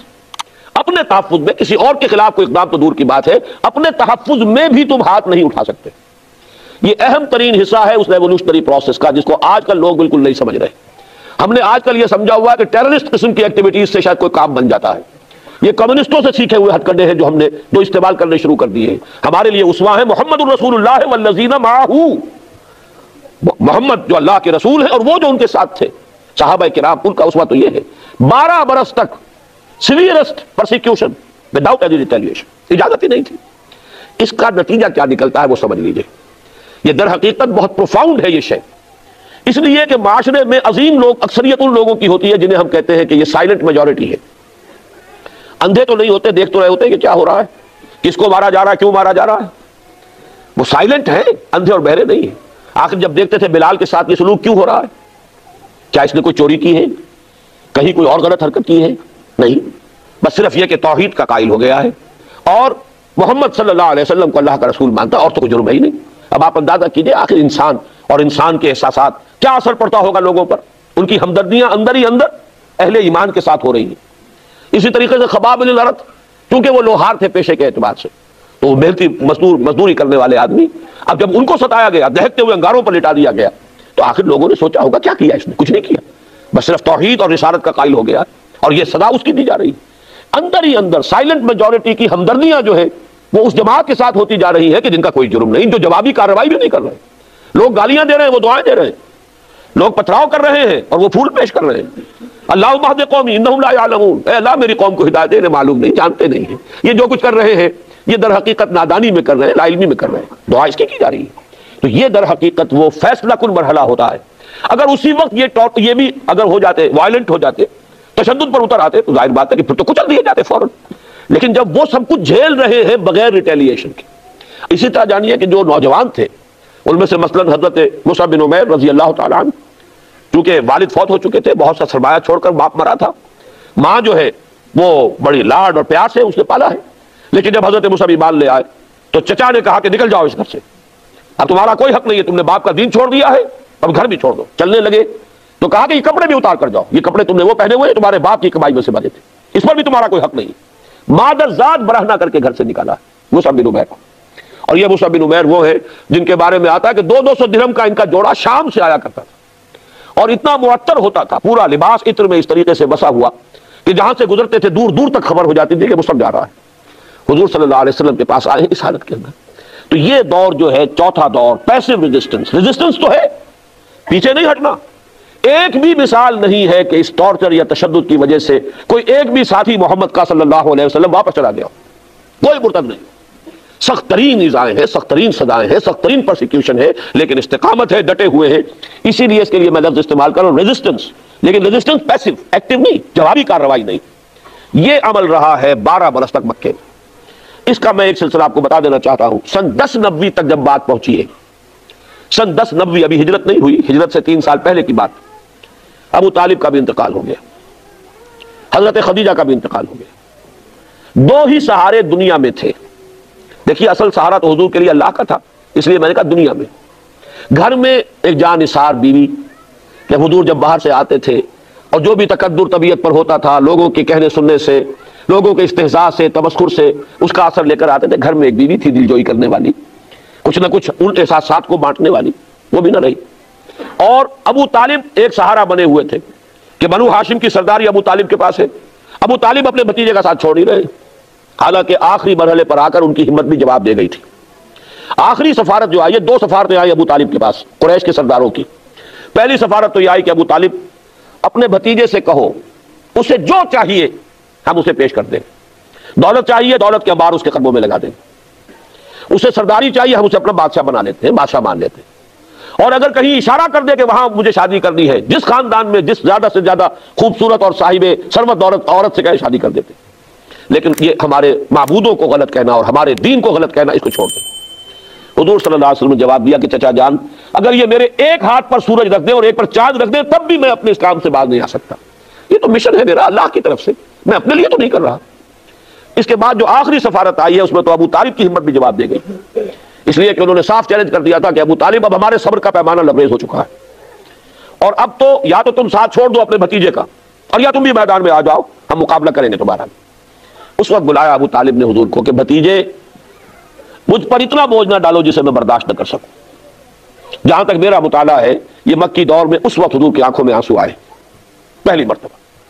آپ نے فرمایا، محسوس کیا کہ یہ ایک دنیاوی سہارا تھا، چچا ساتھ دے رہا تھا، اس کی بھی ہمت جواب دے رہی ہے، لیکن حضور نے فرمایا چچا جان اب یا تو یہ کام پورا ہو کر رہے گا یا میں اپنے آپ کو اسی میں ہلاک کر لوں گا، اور کوئی راستہ میرے لیے نہیں۔ بہرحال ابو طالب کو پھر اللہ نے ہمت دی، وہ پھر ڈٹ گئے، لیکن یہ کہ سن 10 میں آ کر انتقال ہو گیا۔ اب قریش نے طے کر لیا کہ اب قتل کر دو ان کو، اس لیے کہ ان کا دارالندوہ تھا، ان کی بھی پارلیمنٹ تھی، چوپال تھی، اگرچہ کوئی ایسا نظام نہیں تھا، کوئی بادشاہ نہیں تھا، لیکن یہ کہ ایک قبیلے کا جو نظام ہوتا ہے، مختلف گھروں کے جو سربراہ تھے وہ جمع ہوتے تھے اور وہاں پر فیصلے کرتے تھے۔ فیصلہ ہو گیا اب ان کو ختم کر دو۔ حضور تک اطلاع پہنچی، حضور نے اب طائف کا سفر اختیار کیا کہ مکے میں تو اب گویا کہ یہ درپے ہو گئے میری جان کے، طائف جاؤں شاید وہاں کے سرداروں میں سے کوئی ایمان لے آئے تو پھر میں اپنا مستقر وہاں پر میں اپنا بیس بنا لوں، وہاں مرکز بنا لوں۔ میں یہ ساری باتیں اس انداز میں بیان کر رہا ہوں جس سے کہ آپ جدید ایڈیم میں اور جدید ٹرمینالوجی میں بات کو سمجھیں کہ اب اگر یہاں جو ہے میرے قتل کا فیصلہ ہو گیا ہے تو کوئی آلٹرنیٹ بیس مجھے چاہیے، کام تو کرنا ہے، کسی جگہ سے ہوگا۔ طائف کا سفر آپ نے کیا ہے سخت ترین، اس لیے کہ جو عام راستہ تھا اسے آپ نے چھوڑ دیا کہ اس پر تو قافلوں کی آمد و رفت ہے، جب فیصلہ ہو چکا ہے کہ محمد کو قتل کر دیا جائے تو کوئی بھی اقدام کر بیٹھے گا، اب تو کوئی رکاوٹ تو ہے نہیں۔ تو جو پہاڑی راستہ ہے، اب جو وہ سڑک بنی ہے، مکہ جن لوگوں کو بھی جانے کی سعادت نصیب ہوئی ہے انہیں معلوم ہے مکے سے طائف تک 2 راستے ہیں، ایک تو طریق سیل ہے، یہ ہے جہاں سے قافلوں کی آمد و رفت ہوتی تھی، یہ پرانا راستہ ہے، اور ایک پہاڑی راستہ ہے جو کہ اب تو بہرحال بڑے سے بڑے پہاڑی راستے بنا دیے گئے۔ یہاں تو کوئی راستہ نہیں تھا، اس وقت اس پہاڑی راستے سے حضور گئے، اور ساتھ صرف تھے وہ منہ بولے بیٹے جو غلام تھے اور آزاد کر کے منہ بولا بیٹا بنا لیا تھا، زید ابن حارثہ جو اب زید ابن محمد کہلاتے تھے۔ طائف میں جو کچھ ہوا ہے حضور کے ساتھ میں ذرا تفصیل سے اس لیے ذکر کر رہا ہوں کہ اندازہ ہو جائے کہ کیسے کیسے مرحلوں سے محمد رسول اللہ گزرے صلی اللہ علیہ وسلم۔ یہ ایسے ہی کام نہیں ہو گیا، گھر بیٹھے نہیں ہو گیا، بغیر تکلیفیں اٹھائے نہیں ہو گیا۔ حضور کے ساتھ ذاتی طور پر پورے 10 برس میں مکے میں نہیں ہوا جو کچھ کہ ایک دن میں طائف میں ہو گیا، اس لیے کہ یہ واقعہ خود حضور نے بیان کیا ہے۔ حضرت عائشہ کی روایت ہے، حضرت عائشہ نے پوچھا، کیونکہ حضرت عائشہ کا تو ابھی دور جو ہے بالکل بچپنے کا دور ہوگا، انہیں کیا پتا مکے میں کیا ہو رہا ہے، وہ تو واقف ہے مدنی دور سے، اس لیے کہ غالباً 9 برس کی عمر تھی جبکہ حضور صلی اللہ علیہ وسلم کے حق میں آئی ہیں، تو یہ جو زمانہ ہے ان کے ہوش کا نہیں ہے۔ ان کے ہوش میں تو جو یوم احد تھا وہ سخت ترین تھا، جس میں حضور کے دندان مبارک شہید ہوئے اور حضور پر جو ہے ایک کاری زخم لگا ہے، تو انہوں نے یہ پوچھا کہ یا رسول اللہ آپ پر احد کے دن سے سخت دن بھی کوئی گزرا ہے؟ آپ نے فرمایا ہاں، طائف کا دن مجھ پر سخت ترین تھا، اس لیے کہ احد میں تو بہرحال جانثار موجود تھے، صحابہ ساتھ تھے، لوگوں نے اپنے جسموں کو ڈھال بنایا ہوا تھا، حضور کے تیر آئے تو ہماری پیٹھ پر آئے، حضور صلی اللہ علیہ وسلم کو کچھ نہ قدر نہ پہنچے۔ طائف میں آپ گئے تھے اکیلے، صرف زید بن حارثہ اور کوئی نہیں، بلکہ عجیب بات ہے کہ حضرت ابو بکر بھی اس سفر میں ساتھ نہیں، جو سائے کی طرح ساتھ رہنے والی شخصیت ہے ابو بکر رضی اللہ تعالی عنہ، وہ بھی اس میں ساتھ نہیں۔ ثانی اسلام و غار و بدر و قبر، جو اقبال نے کہا ہے کہ یہ 4 مراحل ایسے، اسلام میں نمبر 2 سب سے پہلے انا اول المسلمین حضور ہے، اور اس کے بعد حضرت ابو بکر، پھر ثانی غار ثور میں حضور کے ساتھ وہی تھے، بدر میں جبکہ رات کے وقت وہ ایک کٹیا بنا دی گئی تھی، وہاں حضور دعا کر رہے تھے، پہرے پر کھڑے تھے ابو بکر، اور قبر میں حضور صلی اللہ علیہ وسلم حجرہ عائشہ میں دفن ہوئے اور اس کے بعد حضرت ابو بکر پہنچ گئے، لیکن یہ کہ اس وقت وہ بھی ساتھ نہیں تھے۔ 3 بڑے بڑے سردار تھے طائف کے، تینوں سے جا کے ملاقات کی، میں اللہ کا رسول ہوں، اگر تم مجھ پر ایمان لے آؤ، میرا ساتھ دو تو میں یہاں منتقل ہو جاؤں۔ تینوں نے ایسا کوڑا جواب دیا ہے، اور ایسے جیسے تیر کے مانند کلیجوں کو چھلنی کر دینے والا۔ ایک شخص نے کہا چلے جاؤ فوراً، میں تم سے بات بھی نہیں کرنا چاہتا۔ اس لیے کہ دو ہی امکان ہے، یا تم جھوٹے ہو یا سچے ہو۔ اگر جھوٹے ہو تو میں جھوٹے کو منہ نہیں لگانا چاہتا، اور سچے ہو تو پتہ نہیں میں کوئی تمہارے شان میں گستاخی کر بیٹھوں تو مارا جاؤں گا، اس لیے چلے جاؤ۔ یہ استہزاء کا انداز ہے، تمسخر کا انداز ہے۔ ایک نے کہا تمہارے سوا اللہ کو کوئی اور نہیں ملتا تھا نبی بنانے کے لیے؟ یہ مکے اور طائف کے بڑے بڑے سردار تھے، اگر بنانا تھا نبی کسی کو تو بڑے بڑے چودھری، بڑے سردار، سرمایہ دار، ان میں سے کسی کو لیتا۔ تو تینوں نے ایسے جواب دیے ہیں۔ مایوس ہو کر حضور چلنے لگے واپس۔ آپ اندازہ کیجئے اس وقت مکے میں جا نہیں سکتے، مکے میں قتل کا فیصلہ ہو چکا، امیدیں لے کر آئے طائف۔ طائف میں یہ ہوا، کس کیفیت کے ساتھ، کس بوجھل دل کے ساتھ حضور واپس ہو رہے ہوں گے۔ اس وقت ان لوگوں نے کچھ گنڈوں کو، اور کچھ ان کو اسٹریٹ ارچنز آپ کہتے ہیں، محلے میں گلیوں کے اندر جو آوارہ بچے ہوتے ہیں، ان سے کہا ذرا ان کی خبر لو۔ اور اب پتھر شروع ہوئے، پتھراؤ ہو رہا ہے۔ حضرت زید بن حارثہ رضی اللہ تعالیٰ عنہ ادھر سے آتے ہیں بچانے کے لیے کہ مجھ پر پتھر آئے، حضور پر نہ آئے، تو دوسری طرف سے آ رہا ہے۔ ایک آدمی تو ایک طرف سے کور کر سکتا ہے ایک وقت میں، چاروں طرف سے تو کور نہیں کر سکتا، لہذا پتھر آ رہے ہیں اور تاک تاک کر ٹخنے کی ہڈی کا نشانہ بنا کر مار رہے ہیں۔ اس سے یہ کہ پائے مبارک لہو لہان ہو گئے، کافی خون بہ گیا، آپ پر کچھ تھوڑی سی ذوف کی کیفیت تاری ہوئی، بیٹھ گئے آرام لینے کے لیے۔ تو دو گنڈے آئے، ایک نے اس بغل میں ہاتھ ڈالا، ایک نے اس بغل میں ہاتھ ڈالا، چلو اٹھو جاؤ یہاں سے۔ یہ معاملہ طائف کی گلیاں اور اللہ کے رسول حبیب و رب العالمین سید الاولین والآخرین، لیکن عالم واقعہ میں نقشہ یہ ہے۔ وہاں سے باہر نکل کر آئے ہیں، وہاں پھر آپ کی زبان پر ایک دعا آئی ہے، کلیجے کو چیر دینے والی دعا ہے۔ اللہم الیک اشکو ضعف قوتی وقلت حیلتی وہوانی علی الناس۔ اے اللہ تیری ہی جناب میں فریاد لے کر آیا ہوں اپنی قوت کی کمی کا، اپنے وسائل کی کمی کا، اور یہ جو رسوائی ہو رہی ہے لوگوں کے سامنے، کہاں جاؤں، کس سے فریاد کروں، کس سے کہوں؟ الی من تکلنی الی بعید یتجہمنی اور الی عدو ملکت امری۔ کیا کس کے حوالے مجھے کر دیا ہے؟ یہ لوگ جو مجھ پر ہجوم کر رہے ہیں، حملہ کر رہے ہیں، کیا میرا معاملہ ان کے حوالے کر دیا ہے کہ جو چاہے کر گزرے؟ ان لم یکن علی غضبک فلا ابالی۔ لیکن اے اللہ اگر تیری رضا اسی میں ہے، تو ناراض نہیں ہے تو مجھے کوئی پرواہ نہیں، سر تسلیم خم ہے جو مزاج یار میں آئے۔ یہ کیفیت ہے اس وقت حضور صلی اللہ علیہ وسلم۔ اس کا پھر فوری طور پر جو نتیجہ نکلا، ملک الجبال حاضر ہوتا ہے، وہ فرشتہ جو پہاڑوں پر معمور ہے، اور عرض کرتا ہے کہ اللہ نے مجھے بھیجا ہے اس حکم کے ساتھ، اگر آپ فرمائیں تو میں ان پہاڑوں کو آپس میں ٹکرا دوں جن کے درمیان وادی میں یہ طائف کا شہر آباد ہے، اور یہ پس کر سرما ہو جائیں۔ فرمایا نہیں نہیں، میں اس لیے نہیں بھیجا گیا، کیا عجب کہ ان کی آئندہ نسلوں کو اللہ تعالیٰ توفیق عطا فرما دے۔ بہرحال، اور یہ بھی نوٹ کر لیجئے کہ محمد ابن قاسم ثقفی رحمت اللہ علیہ، جو بر عظیم پاک و ہند میں اسلام کا جھنڈا لے کر گئے، وہ ثقفی تھے، اسی قبیلہ ثقیف کے وہ فرزند تھے جو طائف میں آباد تھا۔ تو حضور نے فرمایا نہیں، عذاب کے لیے نہیں۔ بہرحال جب مکے میں آئے ہیں واپس، نوٹ کیجئے یہ چیزیں بہت کم شاید آپ کی توجہ ہوئی ہو، واپس آ کر مکے میں داخل نہیں ہو سکتے تھے، لہذا ایک مشرک کو، کافر کو پیغام بھیجا، مطعم بن عدی، اگر تم مجھے اپنی ذاتی امان میں لے لو، بڑا سردار تھا، تو میں مکی میں آ جاؤں۔ اس نے کہلوا دیا ٹھیک ہے، یہ عربوں کی شرافت تھی، ان کا ایک مزاج ہے، دشمن بھی امان مانگ لے اگر تو پھر یہ وہ مروت کے خلاف سمجھتے تھے کہ اسے امان نہ دی جائے۔ امان مانگی حضور نے، انہوں نے کہا آ جائیے۔ فرمایا نہیں، یوں نہیں، خود آؤ، لے کر جاؤ۔ وہ شخص اپنے 7 بیٹوں کو ہتھیار لگا کر سجا کر باہر آیا ہے مکے سے، اور حضور کو لے کر گیا ہے، اعلان کرتے ہوئے کہ محمد میری امان میں ہے، محمد کو میں نے امان دے دی ہے صلی اللہ علیہ وسلم۔ یہی وجہ ہے مطعم بن عدی دنیا سے چلے گئے بغیر اسلام لائے، جیسے ابو طالب دنیا سے چلے گئے بغیر کلمہ شہادت زبان سے ادا کیے، لیکن احسان ابو طالب کا بھی ہماری گردنوں پر ہے۔ 10 برس تک وہی سہارا بنے ہیں، انہوں نے ہی پروٹیکشن دی ہے۔ وہ خاندانی اگر یہ سہارا موجود نہ رہتا تو شاید اس سے بہت پہلے اسلام ہو جاتا۔ اسی طرح مطعم بن عدی کا بھی یہ احسان ہے، اس نے امان دی محمد رسول اللہ صلی اللہ علیہ وسلم کو، اور مکے میں اگر آپ رہے اس کے بعد 3 برس تقریباً تو اس کی امان میں رہے، اس کی پروٹیکشن تھی۔ پھر جب وہ فوت ہو گیا بغیر ایمان لائے، غزوہ بدر میں جب 70 قیدی تھے مکے والوں کے حضور کے پاس، حضور نے فرمایا تھا اگر آج مطعم بن عدی زندہ ہوتا اور اگر وہ سفارش کرتا، میں ان 70 کے 70 کے قیدیوں کو چھوڑ دیتا اور کوئی بھی اس کا فدیہ نہ لیتا۔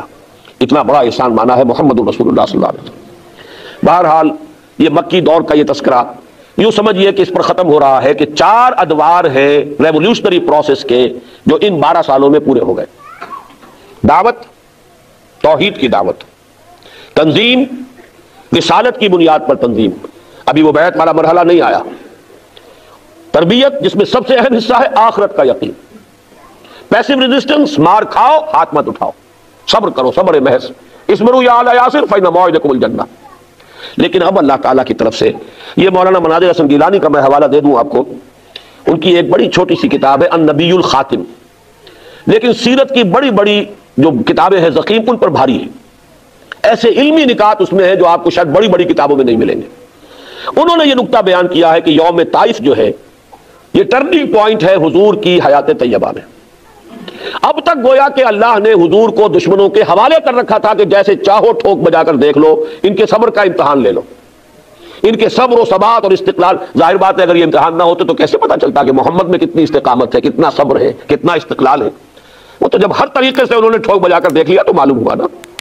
تو لیکن طائف کے دن میں جو آخری کلائمیکس آ گیا ہے اور اس کے بعد حضور کی زبان پر بھی وہ فریاد آ گئی ہے، وہ ٹرننگ پوائنٹ ہے۔ اس کے بعد سے حضور کو پروٹیکشن حاصل ہوئی اللہ کی طرف سے خصوصی۔ اسی پروٹیکشن کا ایک منظر سامنے آئے گا کہ آپ ہجرت کے لیے نکلے ہیں اور حالانکہ گھیراؤ کیا ہوا تھا لیکن کوئی دیکھ بھی نہیں سکا، آپ نکل گئے۔ یہ وہ اللہ تعالیٰ کی خصوصی پروٹیکشن۔ غار ثور میں ہے تو ڈھونڈنے والے ہیں اس کے منہ تک دہانے پر پہنچ گئے ہیں، ذرا سا بھی اگر کوئی جھانک کے بھی دیکھ لیتا تو حضرت ابوبکر اندر سے کہہ رہے ہیں حضور سے کہ حضور اگر کسی نے ذرا سا اپنے قدموں کی طرف بھی دیکھ لیا تو ہم پکڑے جائیں گے، اور حضور فرما رہے لا تحزن ان اللہ معنا، گھبراؤ نہیں، اللہ ہمارے ساتھ ہے۔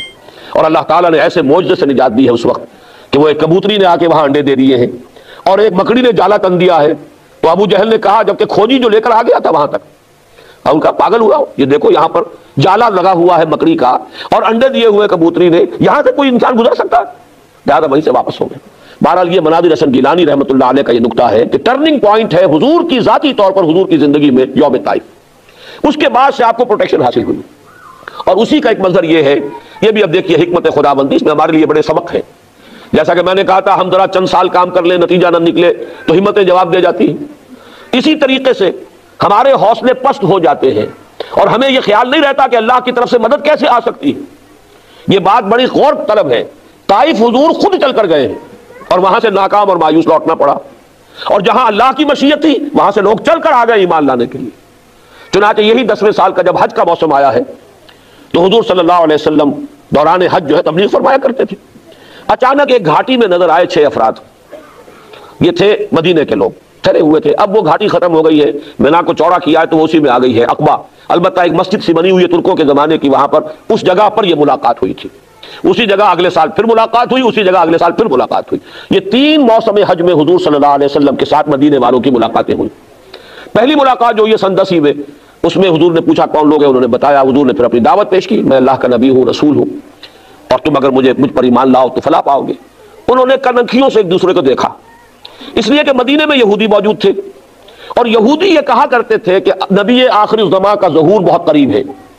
جب ان کی لڑائیاں ہوتی تھی، اوس اور خزرج ایک طرف، یہودی دوسری طرف، اور یہودی جب مار کھاتے تھے تو کہتے تھے کہ دیکھو ابھی تو تم ہمیں دبا لیتے ہو لیکن آخری نبی کا ظہور جو ہے قریب ہے، جب ہم ان کے ساتھ ہو کر جنگ کریں گے تو تم ہم پر فتح حاصل نہیں کر سکو گے۔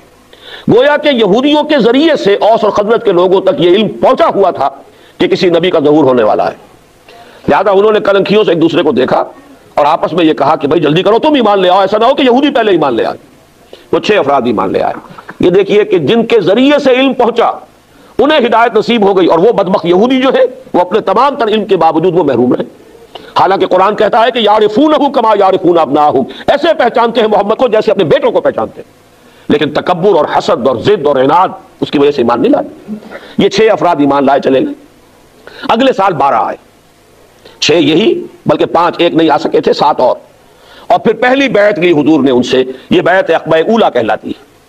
یہ تقریباً وہی الفاظ تھے جو قرآن مجید میں عورتوں کی بیعت کے لیے آئے ہیں سورہ ممتحنہ میں، ہم شرک نہیں کریں گے، چوری نہیں کریں گے، زنا نہیں کریں گے، تہمتیں نہیں لگائیں گے، اور جو بھی آپ خیر کا حکم دیں گے ہم ضرور اس کو مانیں گے، اس سے آگے نہیں۔ انہوں نے کہا کہ حضور اب ہم تو سال بسال آتے ہیں، ظاہر بات ہے کہ عرب میں تو سفر کرنا آسان تھا ہی نہیں، اگلے سال حج میں ملاقات ہوگی، آپ ہمیں کوئی اپنا شاگرد دے دیجئے جو ہمیں قرآن پڑھائے۔ وہ حضرت مصعب بن عمیر رضی اللہ تعالیٰ عنہ جو گھر سے نکال دیے گئے تھے مادرزاد برہنہ، جو اب زندگی بسر کر رہے ہیں نہایت اسرت کی، حضور نے حکم دیا مصعب جاؤ، اور اس کے بعد حضرت عبداللہ ابن مکتوم کو بھی بھیج دیا رضی اللہ تعالیٰ عنہما۔ 1 سال تک ان دونوں نے جو دعوت و تبلیغ کی، وہاں قرآن پڑھایا لوگوں کو، تو اگلے سال 72 مرد اور 3 عورتیں آ گئے، انہوں نے بیعت کی۔ یہ ہے وہ بیعت عقبہ ثانیہ جس میں حضور نے عہد لے لیا، انہوں نے کہا آپ آئیے ہمارے ہاں، اگر یہ لوگ آپ کی جان کے درپے ہیں آپ آئیے، ہمارا گھر حاضر ہے، ہمارا شہر حاضر ہے، اور اگر یہ لوگ وہاں آ کر حملہ کریں گے تو ہم آپ کی ایسی حفاظت کریں گے جیسی اپنے بال بچوں کی کرتے ہیں، اہل و عیال کی کرتے ہیں۔ اس وقت حضور نے بیعت لی، وہ بیعت میں بیان کر چکا ہوں، جو بعد میں حضرات آئے ان کے لیے دہرا رہا ہوں۔ حضرت عبادہ ابن صامت ان دونوں بیعتوں میں موجود تھے، بیعت عقبہ اولیٰ میں بھی، بیعت عقبہ ثانیہ میں بھی، اور ان کی روایت ہے جو مسلم شریف میں بھی ہے اور بخاری شریف میں بھی۔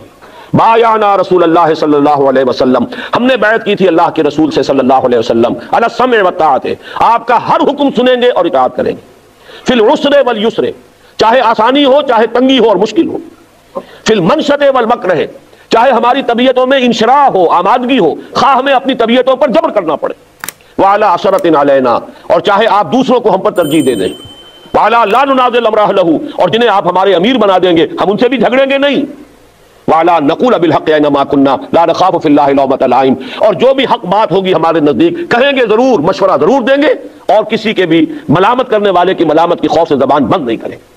اب وقت نہیں ہے میں آپ کو بتاتا، اس ایک حدیث میں پورا کانسٹیٹیوشن موجود ہے کسی اسلامی انقلابی جماعت کا، صرف اس فرق کے ساتھ کہ یہاں حضور کی اطاعت تھی مطلق، اب جس کی بھی اطاعت ہوگی وہ علی السمع والطاعۃ فی المعروف، دین کے دائرے کے اندر اندر، شریعت کے دائرے کے اندر اندر جو حکم بھی دیں گے مانیں گے۔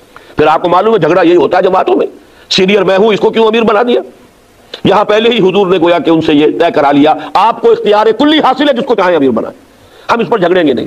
چنانچہ حضور نے اس وقت ان میں 12 نقیب مقرر کیے، میں نے کل بھی ذکر کیا تھا، 9 خزرج کے 3 اوس کے، کہ یہ ذمہ دار ہوں گے اور یہ نگرانی کریں گے تمہارے معاملات کی۔ یہ تمہید بن گئی ہجرت کی۔ چنانچہ اس کے بعد حضور صلی اللہ علیہ وسلم نے صحابہ کرام کو تو اجازت پہلے سے دے دی، جاؤ، ایک ایک کر کے قافلے جا رہے ہیں صحابہ کے، اور وہ ہجرت کر کے مدینہ منورہ پہنچ رہے ہیں۔ خود منتظر رہے، یہ نقطہ بھی میں چاہتا ہوں کہ آپ کو سمجھا دوں۔ رسول جس جگہ پر مبعوث کیا گیا ہو، اللہ تعالیٰ کی واضح اجازت کے بغیر وہاں سے ہل نہیں سکتا۔ یہی بس کچھ جلدی کا معاملہ کیا تھا حضرت یونس علیہ السلام نے، اپنی قوم کو اللہ تعالیٰ کی طرف سے اجازت آئے بغیر چھوڑ کر چلے گئے، تو اس پر آپ کو معلوم ہے پھر مچھلی کے پیٹ میں رہے، اور وہاں پھر انہوں نے وہ استغفار کیا، لا الہ الا انت سبحانک انی کنت من الظالمین، پھر وہ مچھلی نے انہیں اگلا ہے ساحل پر، وہ سارا معاملہ اسی وجہ سے حضور منتظر رہے۔ اور اس کا بھی ایک واقعہ آپ کو سنا دیتا ہوں، اس سے آپ کو سیرت کا ایک اور پہلو سامنے آئے گا۔ حضرت ابو بکر نے اپنے طور پر بغیر حضور کو بتائے 2 اونٹنیاں اس کے لیے تیار کی، خوب کھلا پلا کے فرما کر لیا کہ جب ہمیں جانا ہوگا تو ظاہر بات ہے تعاقب ہوگا، تکڑی اونٹنیاں ہوں گی، جاندار ہوں گی، تیزی کے ساتھ ہم جا سکیں گے۔ اور حضور سے پوچھتے رہتے تھے حضور اجازت آئی، حضور اجازت آئی، آپ فرماتے تھے نہیں ابھی اجازت نہیں آئی۔ حضرت عائشہ فرماتی ہے، بہت چھوٹی عمر تھی اس وقت، کہ ایک روز ہم نے دیکھا دوپہر کے وقت حضور چلے آ رہے ہیں اپنے چہرے کو ڈھانپے ہوئے، ہم حیران ہوئے۔ یہ دوپہر کے وقت عرب میں کہیں جانا، کسی کو وزٹ کرنا، یہ اس وقت ہی سے بہت ہی یعنی غیر معمولی اور معیوب بات سمجھی جاتی ہے۔ قیلولہ جو ہے وہ عرب کے مزاج میں ہمیشہ سے ہے، بہرحال بہت ہی غیر معمولی بات تھی۔ حضور تشریف لائے، آپ نے فرمایا اجازت آ گئی۔ حضرت ابو بکر خوش ہوئے، اور جیسے کہ کوئی شخص جو کسی نے کوئی محنت کی ہو، پھر وہ اپنے اس محنت کے اوپر اسے کوئی خوشی ہوتی ہے کہ میں نے اس وقت کے لیے تیاری کی ہوئی ہے، میں بتاؤں گا حضور کو کہ میں نے 2 اونٹنیاں تیار کی ہوئی۔ حضرت ابو بکر نے فرمایا کہ حضور میں نے 2 اونٹنیاں تیار کی ہوئی۔ حضور نے توقف فرمایا اور پھر یہ فرمایا اچھا 1 اونٹنی میں استعمال کروں گا لیکن میں اس کی قیمت ادا کروں گا۔ حضرت عمر رو پڑے، انہوں نے عرض کیا کہ یا رسول اللہ، کیا یہ جسم اور جان اور یہ مال آپ کے سوا کسی اور کے لیے ہے؟ آپ میرے ساتھ بھی یہ مغایرت برتتے ہیں، لیکن یہ غیرت ہے محمد الرسول اللہ صلی اللہ علیہ وسلم کی۔ یہ نہیں کہ جیسے ہمارے ہاں کے مذہبی جو بھی آج کل کی سیادتیں ہیں، قیادتیں ہیں، وہ تو سمجھتے ہیں کہ کام ہی یہ ہے کہ نذرانے پیش ہوتے رہیں اور ہم نذرانے قبول بھی کر لیں تو بہت بڑا ہمارا احسان ہے۔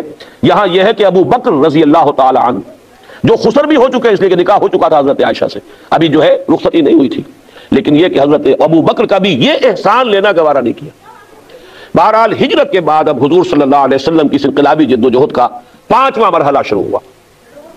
اس کو بھی سیرت نگاروں نے اصل میں بالکل چھپانے کی کوشش کی۔ اس کی وجہ کیا ہے کہ مغرب نے ہمارے خلاف بڑے پروپیگنڈے کیے، جیسے آج بھی یہاں گلف نیوز کے اندر ایک مضمون چھپا ہے، پین اسلام اور فنڈامنٹلزم۔ یہ کچھ ان لوگوں کا طریقہ یہ ہے کہ کچھ الفاظ کو گالی بنا دیتے ہیں اور پھر ہمارے اندر وہ ذہنیت پیدا ہو جاتی ہے نہیں نہیں یہ ہم فنڈامنٹلسٹ نہیں ہیں۔ جیسے کہ ہمارے بھی وزیر اعظم صاحب جو ہے نواز شریف صاحب، انہوں نے کہا میں فنڈامنٹلسٹ نہیں ہوں۔ میں نے کہا خدا کے بندے، یہ تو بہت بڑی غلط بات ہے جو کہہ رہے ہیں، ہم فنڈامنٹلسٹ ہیں، ہمیں تو چاہیے کہ ان کی آنکھوں میں آنکھیں ڈال کر کہیں کہ ہم ہیں فنڈامنٹلسٹ۔ فنڈامنٹلس کا مطلب کیا ہے؟ بنیادی چیز ہے، ہمارے اصول جو ہے انہیں ترک کرنے کے لیے تیار نہیں ہے، تمہیں پسند نہ ہو نہ ہوا کریں۔ بہرحال اسی طرح کا ایک پروپیگنڈا کیا مغرب نے کہ اسلام تو تلوار سے پھیلا ہے، جہاد اور قتال سے پھیلا ہے، اسلام میں تو اصل جو تبلیغ ہوئی ہے وہ طاقت سے ہوئی ہے۔ اس کے جواب میں ہمارے سیرت نگار، یہاں تک کہ علامہ شبلی نعمانی جیسے لوگ بھی متاثر ہوئے، اس ہر دور کی ایک چھاپ ہوتی ہے، تو انہوں نے یہ کہا کہ صرف حضور نے جنگ جو کی ہے دفاعی جنگ کی ہے، یہ بات بالکل غلط ہے۔ حضور نے خود اقدام کیا ہے آگے بڑھے، اس لیے کہ فرض منصب ہی آپ کا تھا دین کو قائم کرنا، غالب کرنا، اس کی جدوجہد تو آپ کی ذمہ تھی، جیسا کہ میں کل تفصیل سے بیان کر چکا ہوں۔ جو حضرات نہیں تھے وہ کل کا ویڈیو یا آڈیو لے کر اس کو دیکھ لے، سن لے کہ حضور کا تو مقصد بعثت جو ہے خاص وہ ہے ہی ہے کہ دین کو غالب کرنا ہے۔ لہذا حضور صلی اللہ علیہ وسلم معاذ اللہ مکے سے بھاگ کر جان بچا کر کسی پناہ گاہ کی تلاش میں نہیں گئے تھے، بلکہ آپ کو تو مدینے کی شکل میں اللہ نے آلٹرنیٹ بیس دیا تھا اپنی سٹرگل کو لانچ کرنے کے لیے، اپنی انقلابی جدوجہد کو اثر نو شروع کرنے کے لیے۔ اگر مکے میں امکان نہیں رہا تو مدینے کو آپ نے بیس بنایا۔ لہذا یہ جو تھوڑا سا وقت ہے حضور صلی اللہ علیہ وسلم کی ہجرت فرما کر مدینے تشریف لے جانے اور غزوہ بدر، اس کے درمیان 18 مہینے کا فصل ہے۔ میں چاہتا ہوں کہ ان 18 مہینوں کے بارے میں چند باتیں آپ نوٹ کر لیں۔ 6 مہینے تو حضور نے جا کر لیے ہیں، جس کو میں کہتا ہوں کہ انٹرنل کنسولیڈیشن ایٹ مدینہ۔ مدینے میں جا کر آپ نے اپنی پوزیشن کو مستحکم کیا۔ 3 کام بہت اہم ہیں۔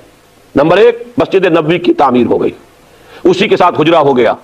حضور کی اپنی رہائش بھی ہے، مسجد ہے، یہی گورنمنٹ ہاؤس ہے، یہی حضور کی تربیت گاہ ہے، یہی خانقاہ ہے، یہی تعلیم گاہ ہے، یہی اصحاب صفہ آئیں گے، بیٹھیں گے، تعلیم حاصل کریں گے، یہی سے جیش روانہ ہوں گے، گویا کہ ایک مرکز جو ہے اس کے لیے وجود میں آ گیا۔ نمبر 2، آپ نے انصار اور مہاجرین میں مواخات کر دی، اہم ترین کام تھا یہ۔ اگر یہ دونوں طبقے مدینے میں علیحدہ علیحدہ رہتے تو وہ قبائلی دور ہے، پھر اس کے اندر ہر وقت امکان تھا کہ کسی نہ وقت کوئی اختلاف پیدا ہوتا، کوئی جھگڑا شروع ہو جاتا، جیسے کہ بعد میں منافقین کوشش کرتے بھی رہے، اور بسا اوقات ایسا ہوا ہے کہ کسی ایسی بات کا معاملہ آ گیا کہ جس کی بنا پر جذبات جو ہے جوش میں آ گئے، تلواریں کھنچ گئی۔ وہ تو حضور صلی اللہ علیہ وسلم نے پہلے یہ کام نہ کر لیا ہوتا تو شاید وہاں یہ صورتحال جو ہے پیش آ جاتی بہت جلد۔ حضور نے ایک انصاری ایک مہاجر کو بھائی بنا دیا، مواخات۔ اور اس مواخات کے وہ نمونے دنیا نے دیکھے کہ مثلا جس انصاری کو کہا یہ تمہارا بھائی ہے، وہ لے گیا اپنے بھائی کو، مہاجر کو، دکان آدھی کر دی، مکان آدھا کر دیا۔ میری یہ دکان ہے، بیچ میں دیوار کھڑی کرتا ہوں، آدھی تمہاری ہے آدھی میری ہے۔ یہاں تک کہ بات بڑی عجیب لگے گی بہت سے لوگوں کو، لیکن یہ واقعہ ہے۔ ایک انصاری اپنے مہاجر بھائی کو گھر لے گئے، کہا میری 2 بیویاں ہیں، جو تمہیں پسند ہو میں اسے طلاق دے دیتا ہوں، تم شادی کر لو۔ میں یہ گوارا نہیں کر سکتا کہ میرے گھر میں 2 بیویاں ہوں اور میرا بھائی جو ہے جس کو اللہ کے رسول نے میرا بھائی بنایا ہے اس کا گھر آباد نہ ہو۔ یہ نوٹ کر لیجیے، ابھی حجاب کا حکم نہیں آیا تھا، وہ تو حجاب کا حکم تو 5 ہجری میں جا کر آئے گا، اس وقت تک پردہ نہیں تھا، عرب معاشرے میں کوئی پردہ نہیں تھا۔ لہذا اس میں کوئی تعجب والی بات نہیں ہے جو میں آپ کو بتا رہا ہوں کہ جا کے کھڑا کر دیا ہے، میری 2 بیویاں، جو تمہیں پسند ہو میں اسے طلاق دے دیتا ہوں۔ یہ مواخات، یہ بہت بڑا کارنامہ ہے۔ میں یہاں آپ کو نوٹ کرا دوں، مونٹگومری واٹ ایک ابھی زندہ ہے شخص، بہت بوڑھا ہے، پروفیسر ہے انگلینڈ میں، اس نے حضور کی سیرت پر 2 کتابیں لکھی، محمد at Mecca, Muhammad at Medina. اور در حقیقت جو تقسیم اس نے کی ہے وہ ایک تضاد کو دکھانے کے لیے۔ حضور کا جو دور مکی ہے اس میں دعوت، تبلیغ، تلقین، پرسیکیوشن پر صبر، کوئی جوابی کارروائی نہیں، یہ گویا کہ نقشہ ان کے خیال میں یہ تو ایک نبی یا دائی یا ریفارمر کا نقشہ ہے۔ لیکن مدینے میں آ کر تو اب آپ کے ہاتھ میں تلوار ہے، اب آپ حاکم ہیں، اب آپ قاضی القضات بھی ہیں۔ یہ دوسری شان ہے محمد الرسول اللہ صلی اللہ علیہ وسلم کی۔ اس نے ان دونوں میں جو فرق و تفاوت ہے اسے نمایاں کرنے کے لیے، ہائی لائٹ کرنے کے لیے اس نے 2 کتابیں علیحدہ لکھی، محمد at Mecca, Muhammad at Medina. مکے والا محمد کوئی اور ہے، مدینے والا کوئی اور ہے، معاذ اللہ۔ ہمارے لوگ نہیں سمجھتے کہ ان کا کتنا سٹل انداز ہوتا ہے، یہ گڑ کھلا کے مارنے والے لوگ ہیں۔ جو گڑ کھا کے مر سکتا ہو اس کو زہر دینے کی ضرورت کیا ہے؟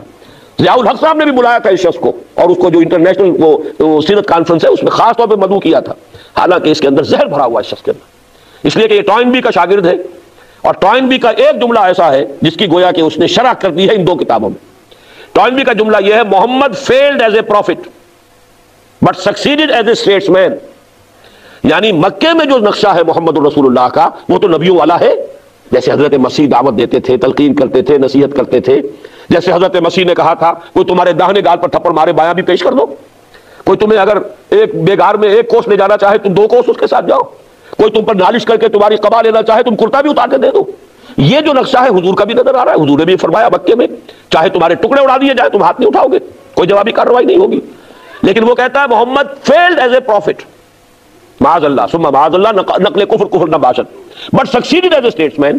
اب مدینے میں آ کر تو محمد ایک اسٹیٹس مین ہے، بہت بڑے سیاست دان، بہت بڑے دور اندیش انسان، معاملہ فہم انسان، ان کی سیاست کا شاہکار ہے جو قدم قدم پر سامنے آ رہا ہے۔ چنانچہ مرگمری واٹ نے بھی انگریزی زبان کا کوئی لفظ نہیں چھوڑا ہے تعریفی جو حضور کے لیے استعمال نہ کر دیا ہو. لیکن اس اعتبار سے یہ سیاستدان کی حیثیت سے، مدبر کی حیثیت سے، ڈپلومیٹ کی حیثیت سے یہ ہے در حقیقت اصل عظمت محمد کی صلی اللہ علیہ وسلم ان کے نزدیک.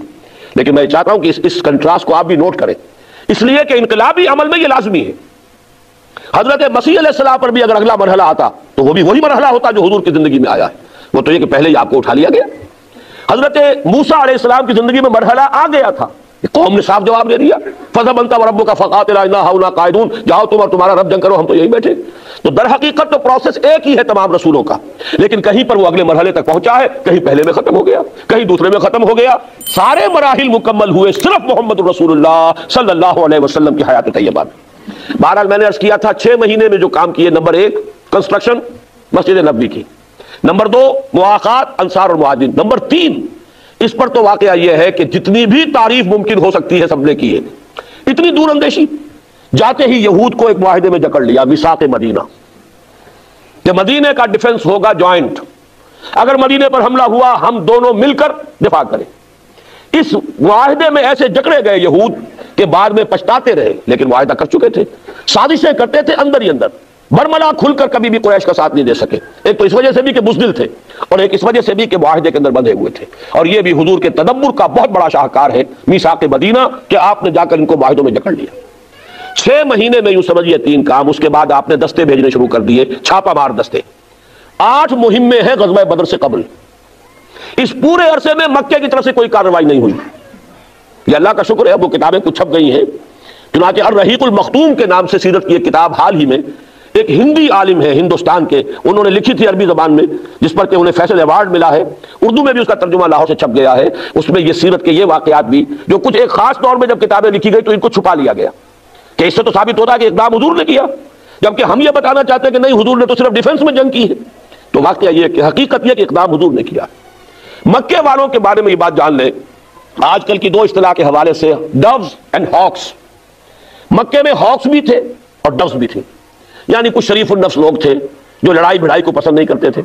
عتبہ ابن ربیعہ انہی میں تھا، حکیم ابن حزام جو بعد میں ایمان لے آئے رضی اللہ تعالیٰ ان میں سے تھے. لیکن ہاکس میں سے ابو جہل، عقبہ ابن ابی معیط، یہ مختلف لوگ تھے. یہ زور لگا رہے تھے کہ اب یہ محمد اور ان کے ساتھی جو مدینے چلے گئے ہیں، ہمیں انہیں مہلت نہیں دینی چاہیے اور حملہ کرنا چاہیے مدینے پر، وہاں ان کا تعاقب کر کے انہیں ختم کرنا چاہیے. لیکن عقبہ ابن ابی معیط اور ابو جہل کی ان تمام باتوں کے خلاف عتبہ ابن ربیعہ ڈٹا ہوا تھا، بڑا سردار تھا. اور اس کا ایک جملہ میں آپ کو سنانا چاہتا ہوں جس سے اس کی ذہانت کا آپ کو اندازہ ہو. اس نے کہا دیکھو قریش، محمد اور ان کے ساتھی یہاں سے چلے گئے، ہمارے سر سے بلا ٹل گئی، اب تم محمد کو عرب کے حوالے کر دو، بقیہ عرب اب وہاں جا کے تبلیغ کریں گے نا، جو ہمارے ہاں تصادم ہو رہا تھا وہ وہاں ہوگا. اس تصادم میں اگر عرب محمد پر غالب آ جائیں صلی اللہ علیہ وسلم اور انہیں ختم کر دے تو جو تم چاہتے ہو وہ ہو جائے گا، اور تمہیں اپنے بھائی بندوں کی کے خون میں اپنی تلواریں رنگنی نہیں پڑیں گی، وہ ختم کر دیں گے. اور اگر محمد غالب آ جائے عرب پر تو بھی اپنا کون سا نقصان ہے، اپنا ہی آدمی ہے نا، اپنے ہی قریش کا فرد ہے، پورے عرب پر اپنی حکومت قائم ہو جائے گی. اس طرح کا سلسلہ ابھی مکے میں چل رہا تھا، گفت و شنید چل رہی ہے. لیکن حضور نے اقدام فرمایا، آپ نے دستے بھیجنے شروع کر دیے. اور یہ کہ جو بھی کیروان روٹ تھا جو میں عرض کر چکا ہوں، قریش کی تو ساری جو ہے ان کی آمدنی کا ذریعہ یا تو یہ کہ مکے کے اندر جو چڑھاوے چڑھتے تھے بتوں کے، اور یا وہ ان کی تجارتی قافلے. حضور نے 7 مہمیں جو ہے یہ جو بحر احمر کے ساتھ ساتھ جو تجارتی راستہ جاتا تھا اس پر بھیجی، اور گویا کہ اپنی پریزنس ثابت کر دی کہ اب تمہاری لائف لائن جو ہے وہ ہمارے قبضے میں ہے. اور ایک قافلہ جو جا رہا تھا ابو سفیان کی سرکردگی میں، بہت بڑا قافلہ، حضور نے اس کا راستہ روکنے کی، انٹرسپٹ کرنے کی کوشش کی ہے، لیکن یہ کہ وہ 4 دن پہلے وہاں سے نکل گئے تھے، بچ کر نکل گیا قافلہ. پھر سب سے بڑی بات یہ ہے کہ حضور نے ایک مہم بھیجی، 7 مہمیں تو وہ تھی جن میں سے 3 سرایہ ہیں اور 4 میں حضور بھی خود بھی ساتھ گئے، اور یہ سب غزوہ بدر سے پہلے ہو رہا ہے. ایک مہم آپ نے بھیجی حضرت عبداللہ ابن جحش رضی اللہ تعالیٰ عنہ کی سرکردگی میں. اس کا واقعہ جو ہے خاص طور پر سن لیجئے. اتنی سیکریسی رکھی حضور نے کہ حضرت عبداللہ ابن جحش کو بھی یہ نہیں بتایا کہ کہاں جانا ہے اور کیا کام تمہیں کرنا ہے. ایک تحریر مہر بند ان کے حوالے کی گئی، مکے کی طرف جاؤ، جب 2 دن کی مسافت پر پہنچ جاؤ مدینے سے تب یہ کھولنا خط، اور جو اس میں لکھا ہے اس پر عمل کرنا. ان کے ساتھ 8 اور تھے صحابی، یہ چھوٹا سا دستہ. 2 جب دن کی مسافت پر پہنچ گئے تو جا کے خط کھولا، اس میں لکھا تھا واقعہ نخلا میں جاؤ، وادی نخلا میں مقیم ہو جاؤ اور قریش کی نقل و حرکت کی ہمیں خبر دو. یہ نخلا ہے مکے اور طائف کے درمیان. اب ذرا یہ تصور رکھیے، مدینہ شمال میں، مکہ اس سے بہت جنوب میں، پھر اس کے بعد طائف جو ہے وہ جنوب مشرق میں مزید. یہ راستہ تھا ان قافلوں کا جو یمن کی طرف جاتے تھے. جو شام کی طرف قافلے جاتے تھے وہ بحر احمر کے ساتھ ساتھ جاتے تھے. اس پر تو آپ نے 7 مہمیں بھیجی، اور وہاں بھی یہ عبداللہ ابن جہش کی سرکردگی میں ایک مہم بھیج دی. جب انہوں نے پڑھا تو ایک دفعہ تو چکر آ گیا. یوں سمجھیے 300 میل سے زائد کا فاصلہ جو طے کرنا ہے. پھر یہ کہ اتنی دور جہاں مدد کوئی نہیں آ سکتی. پھر یہ کہ مکہ قریب طائف قریب، گویا کہ شیر کے جبڑوں کے درمیان جانا ہے. تو حضرت عبداللہ ابن جہش نے فرمایا اپنے ساتھیوں سے کہ بھائی میں تو اب جو کچھ حضور نے لکھا ہے میں نے تو کرنا ہے. آپ لوگ سوچ لیں، یہ بہت خطرے والا معاملہ ہے. اگر ساتھ چلنا چاہتے ہیں چلیں، نہیں چلنا چاہتے میں آزاد کرتا ہوں. انہوں سب نے کہا نہیں، ہم بھی آپ کے ساتھ ہیں. وہاں گئے، اتفاق سے ایک قافلہ آ رہا تھا قریش کا، اس سے بڑی بھیڑ ہو گئی. اس پر انہوں نے حملہ کیا. ایک مشرک مارا گیا، عامر بن عبداللہ الحضرمی، مکے کا مشرک. 2 بھاگ گئے، 2 کو یہ قید کر کے لے آئے. حضور کے پاس آئے تو حضور نے فرمایا کہ عبداللہ میں نے تمہیں جنگ کی اجازت تو نہیں دی تھی، لیکن وہ تو ہو گئی. جیسے کہ آپ کو معلوم ہے بسا اوقات ایسی سچویشن ہو جاتی ہے کہ آپ نہ بھی چاہیں تو جنگ کرنی پڑتی ہے. آئدر کل اور بی کلڈ، یا تو دوسرے کو قتل کر دو ورنہ قتل ہونا پڑے گا. تو کوئی ایسی سچویشن ہو گئی کہ اگرچہ حکم نہیں تھا کہ تم جنگ کرو، لیکن یہ کہ جنگ ہوئی. اور پہلا قتل جو ہوا ہے ہجرت کے بعد، نوٹ یہ کرا رہا ہوں، وہ مسلمانوں کے ہاتھوں ایک مکی مشرک کا ہوا ہے. اس پر آگ لگ گئی مکے میں. جو وہ ہاکس تھے اب ان کو گویا کہ سہارا مل گیا کہ محمد کی اتنی ہمت، اتنی جرأت صلی اللہ علیہ وسلم. اب وہ ہمارے گھر میں آ کے ہم پر چھاپا مار رہے. مکہ نہیں، مکہ کے بھی جنوب میں نخلا کی وادی میں انہوں نے حملہ کیا ہمارے قافلے پر، اور ہمارا ایک آدمی مار دیا اور 2 کو قیدی بنا کے لے گئے. لہذا ابو جہل نے گویا کہ پوری تیاریاں شروع کر دی. اور وہ جو تھے جن کو میں ڈوز کہہ رہا ہوں، جو جنگ نہیں چاہتے تھے، اب ظاہر بات ہے انہیں خاموش ہونا پڑا. اس جلتی پر تیل کا کام کیا. ابو سفیان اب قافلہ واپس لے کر آ رہے تھے. میں ادب سے نام اس لیے لے رہا ہوں اگرچہ اس وقت مشرک تھے، کافر تھے، بعد میں ایمان لے آئے ہیں، صحابی ہیں. وہ اب قافلہ لے کر واپس آ رہے تھے. انہیں اندیشہ ہوا کہ اب پھر محمد یا ان کے ساتھی صلی اللہ علیہ وسلم رضی اللہ تعالیٰ عنہ مجمعین ہو سکتا ہے قافلے پر حملہ کرے. تو جسے آپ کہتے ہیں SOS کال، وہ انہوں نے بھیجی وہاں سے کہ اسکورٹ کا بندوبست کرو، مجھے خطرہ ہے محمد کے آدمیوں سے کہ جب بدر کے پاس سے میں گزروں گا تو مجھ پر حملہ ہو سکتا ہے. یہ ادھر سے یہ ہرکارا بھی آ گیا. یہ ہے وہ حالات جن میں کہ اب شروع ہوا در حقیقت حضور کی انقلابی جدوجہد کا آخری مرحلہ، آرم کانفلکٹ. یہ 5واں مرحلہ جو 1.5 سال پر محیط ہے، اس میں حضور نے خود آگے بڑھ کر مکے والوں کے خلاف انیشیٹو لیا ہے. اس کو اچھی طریقے سے سمجھ لینا چاہیے. کیوں لیا ہے؟ ظاہر بات ہے کہ حضور صلی اللہ علیہ وسلم کو جان بچا کر مکے مدینے نہیں گئے تھے، بلکہ اصل تو ہے دین کو غالب کرنے کا فرض منصب جو ادا کرنا ہے. گھر پہ جا کے مکے میں آرام سے ٹھنڈی چھاؤں میں تو بیٹھنا نہیں تھا. تو آج کی اس طرح میں آپ کو میں سمجھا دوں کہ آپ نے جو 2 کام کیے وہ کیا تھے. جب آپ نے 8 مہمیں بھیجی، ایک تو یہ کہ اکنامک بلاکیڈ ہو گیا مکے کا، کہ ان کی تو ساری جو ہے آمدنی کا ذریعہ تجارت ہے، وہ قافلے کا راستہ بھی مخدوش ہو گیا جو شام جاتا ہے. اور یہاں تک کہ محمد نے تو آ کر یمن کے راستے پر چھاپا مار دیا. اس کو کہتے ہیں بلاکیڈ. آپ کو معلوم ہے 1967 کی جو جنگ ہوئی تھی، عرب اسرائیل جنگ، وہ ایلات جو بندرگاہ ہے اس کی بلاکیڈ کی تھی صدر ناصر نے، جس کے جواب میں اسرائیل نے حملہ کیا. یہ بلاکیڈ تو اتنی بڑی شے ہے. دوسرے یہ کہ حضور جہاں بھی جاتے تھے جو قبائل وہاں آباد تھے ان سے صلح کر لیتے تھے، معاہدے کر لیتے تھے. یہ سارا کا سارا زون آف انفلوئنس تھا قریش کا. اب یہ ہے کہ جو لوگ حضور کے حلیف ہوتے جا رہے ہیں تو وہ zone of influence of Quraish is decreasing, اور حضور کا جو ہے وہ بڑھ رہا ہے. اس کو آپ کہیں گے political isolation of Mecca and economic blockade of Mecca. یہ دونوں کام حضور نے کیے ہیں ان 18 مہینوں کے دوران، اور اس کے نتیجے میں اب وہ کانفلکٹ شروع ہوا ہے.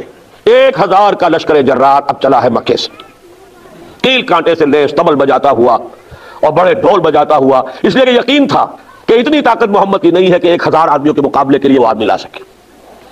ادھر سے یہ لشکر چلا ہے، ادھر سے اب آپ نقشہ دیکھیے. مدینے میں حضور نے ایک مجلس مشاورت منعقد کی.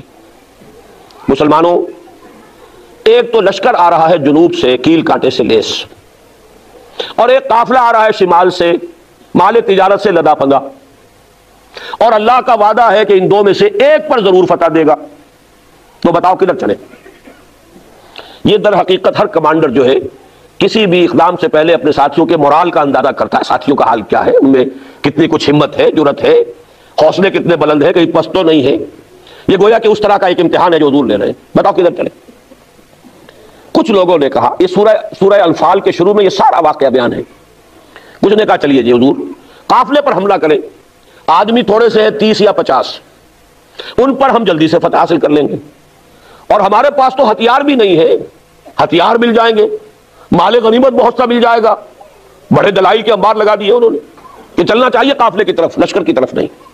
اب اللہ کی منشا کچھ اور ہے، اللہ کے رسول کی منشا کچھ اور ہے۔ وہ تو یہ ہے کہ لشکر کا مقابلہ کیا جائے، یوم الفرقان بنا دیا جائے، کفر کی کمر توڑ دی جائے۔ تو حضور منتظر ہیں۔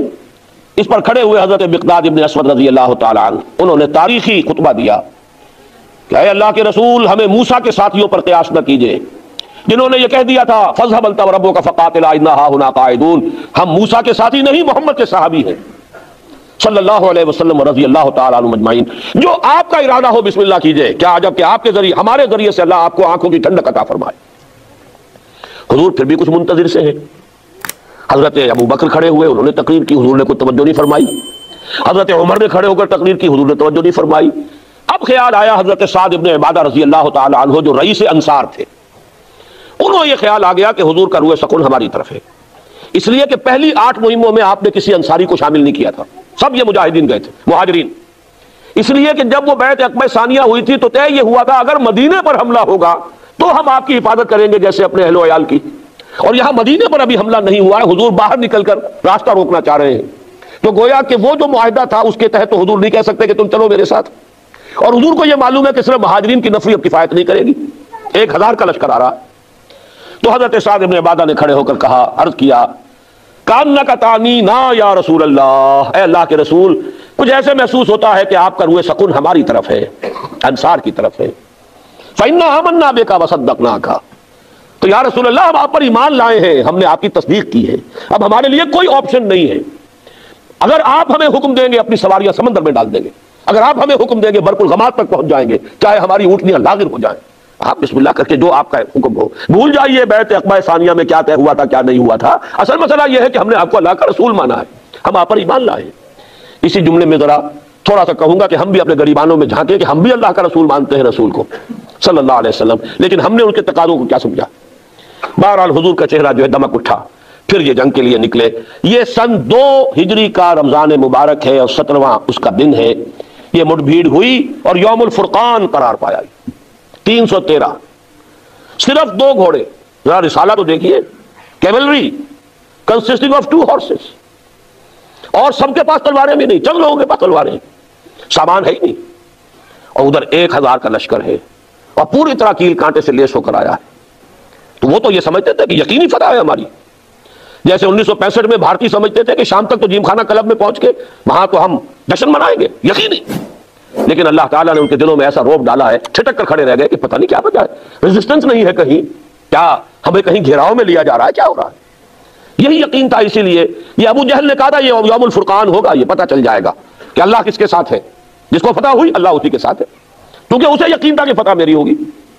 اس کا بھی ایک واقعہ میں آپ کو سنا دوں، بہت دلچسپ بھی ہے۔ ایک رات پہلے وہ ڈوز جو تھے انہوں نے پھر کوشش کی کہ جنگ نہ ہو، ٹل جائے گی جنگ۔ حضرت حکیم ابن حزام بعد میں ایمان بھی لے آئے ہیں، اور یہی وہ صحابی ہیں جو شیب بنی ہاشم میں بھی حضور کو کچھ نہ کچھ کھانے پینے کی چیزیں پہنچایا کرتے تھے رات کو پہاڑ سے اتر کر۔ وہ آئے حکیم ابن حزام عتبہ ابن ربیعہ کے پاس، دیکھو تم بڑے سردار ہو، ابو سفیان اپنا قافلہ لے کر بچ کر نکل گئے ہیں، اور ہم آئے تھے اپنے قافلے کی حفاظت کے لیے، قافلہ ہمارا بچ کر نکل گیا، اب جنگ کی کیا ضرورت ہے، جنگ کو روکو، اور تم کر سکتے ہو، جو ایک کرسی مارا گیا مسلمانوں کے ہاتھوں اس کا خوب بہا تم ادا کر دو اپنی جیب سے اور جنگ کو روک لو۔ عتبہ نے کہا میرے اپنے دل کی بات کہی آپ نے، میں بھی نہیں چاہتا کہ جنگ ہو، اس لیے کہ ادھر بھی تو کرسی ہے محمد کے ساتھ، مہاجرین تو ساری قریش میں سے تھے نا، گویا کہ ہم تو ایک دوسرے کے بھائی بند ہیں، چچا ادھر ہے، بھتیجا ادھر ہے، ماموں ادھر ہے، بھانجا ادھر ہے، ایک بھائی ادھر ایک بھائی ادھر ہے، تو جنگ رکنی چاہیے۔ یہ دونوں مل کر آئے ابو جہل کے پاس۔ ابو جہل تو ہاکس میں سے سب سے بڑا ہاک تھا، اس نے شور مچا دیا، عمرو ابن عبداللہ حضرمی کے بھائی کو بلایا کہ دیکھو تمہارے بھائی کا جو قصاص ہے وہ سامنے آیا ہوا بھی جا رہا ہے، یہ جنگ سے انکار کر رہے ہیں۔ اس نے کپڑے پھاڑے، شور مچایا، جو عربوں کا ایک خاص انداز ہے، واہ عمرا، ہائے میرا بھائی عمرو، اور اس کے خون بہا کا اور اس کا جو ہے قصاص لینے سے یہ لوگ رک رہے ہیں۔ اور ایک تانا دیا ابو جہل نے عتبہ ابن ربیعہ کو، اس لیے کہ عتبہ کے بڑے بیٹے صاحبزادے حضرت حذیفہ وہ ایمان لا چکے تھے، وہ حضور کے ساتھ تھے۔ اس نے کہا معلوم ہوتا ہے بیٹے کو سامنے دیکھ کر تمہارے اندر بزدلی پیدا ہو گئی۔ اب عرب کا مزاج ہے، یہ تانا وہ برداشت نہیں کر سکتا تھا، انہوں نے کہا کل پتہ چل جائے گا بزدل کون ہے۔ بہرحال اگلی صبح سب سے پہلے عتبہ ہی نکلا ہے میدان میں۔ میں اس لیے افسوس کے ساتھ کہہ رہا ہوں کہ وہ ان میں نسبتاً شریف النفس انسان تھا، آخری وقت تک کوشش کی اس نے کہ جنگ نہ ہو، لیکن تانا ایسا تھا ابو جہل کا کہ اگلی صبح خود اپنے بھائی شیبہ کو لے کر، اپنے بیٹے ولید کو لے کر، ایک طرف بھائی شیبہ بن ربیعہ، ایک طرف ولید بن عتبہ، 3 آدمی نکلے ہیں مبارزت کے لیے کہ مسلمانوں بھیجو ہمارے مقابلے کے لیے کوئی۔ ادھر سے 3 انصاری نکلے۔ اب یہ بھی دیکھیے عرب کا مزاج، انہوں نے پوچھا کون ہو تم، من القوم، انہوں نے اپنا تعارف کرایا، کہا نہیں ہم تم سے لڑنے نہیں آئے، تم یہاں چرواہے لوگ ہو، کاشتکار لوگ ہو، تم ہمارے برابر کے نہیں ہو، ہمارے ترشی بھیجو ہمارے مقابلے کے لیے۔ حضرت حذیفہ نکلنے لگے تھے باپ کے مقابلے کے لیے، حضور نے روک دیا نہیں۔ پھر حضرت حمزہ، حضرت علی اور ایک اور تیسرے صحابی، یہ 3 نکلے ہیں۔ حضرت حمزہ نے واصل جہنم کیا عتبہ کو، حضرت علی نے ولید کو بھی، شیبہ کو بھی، البتہ تیسرے جو صحابی تھے حارث غالباً نام ہے ان کا، حارث ابن طالب، وہ پھر زخمی ہو گئے اور ان کا انتقال بعد میں ہوا ہے، ٹانگ کٹ گئی تھی، وار لگا تھا، وہ واپس جاتے ہوئے، لیکن بہرحال اللہ تعالیٰ نے فتح دی، اور فتح بھی اس شان کے ساتھ کہ 70 سردار مارے گئے، یوم الفرقان بنا دیا اللہ نے اس کو، 70 قیدی ہو گئے۔ یہاں سے یوں سمجھ لیجئے کہ آرمڈ کانفلکٹ شروع ہو گیا، 6th and final phase of the revolutionary struggle of Muhammad صلی اللہ علیہ وسلم۔ اس کے بعد اگلے سال غزوہ احد ہوا، اس میں کچھ وقتی طور پر مسلمانوں کے نظم کی خلاف ورزی کی وجہ سے شکست ہوئی۔ 1000 کا لشکر لے کر حضور نکلے تھے مدینے سے، 300 واپس چلے گئے منافقین عبداللہ ابن ابی کی سرکردگی میں، 700 کا مقابلہ 4000 سے تھا۔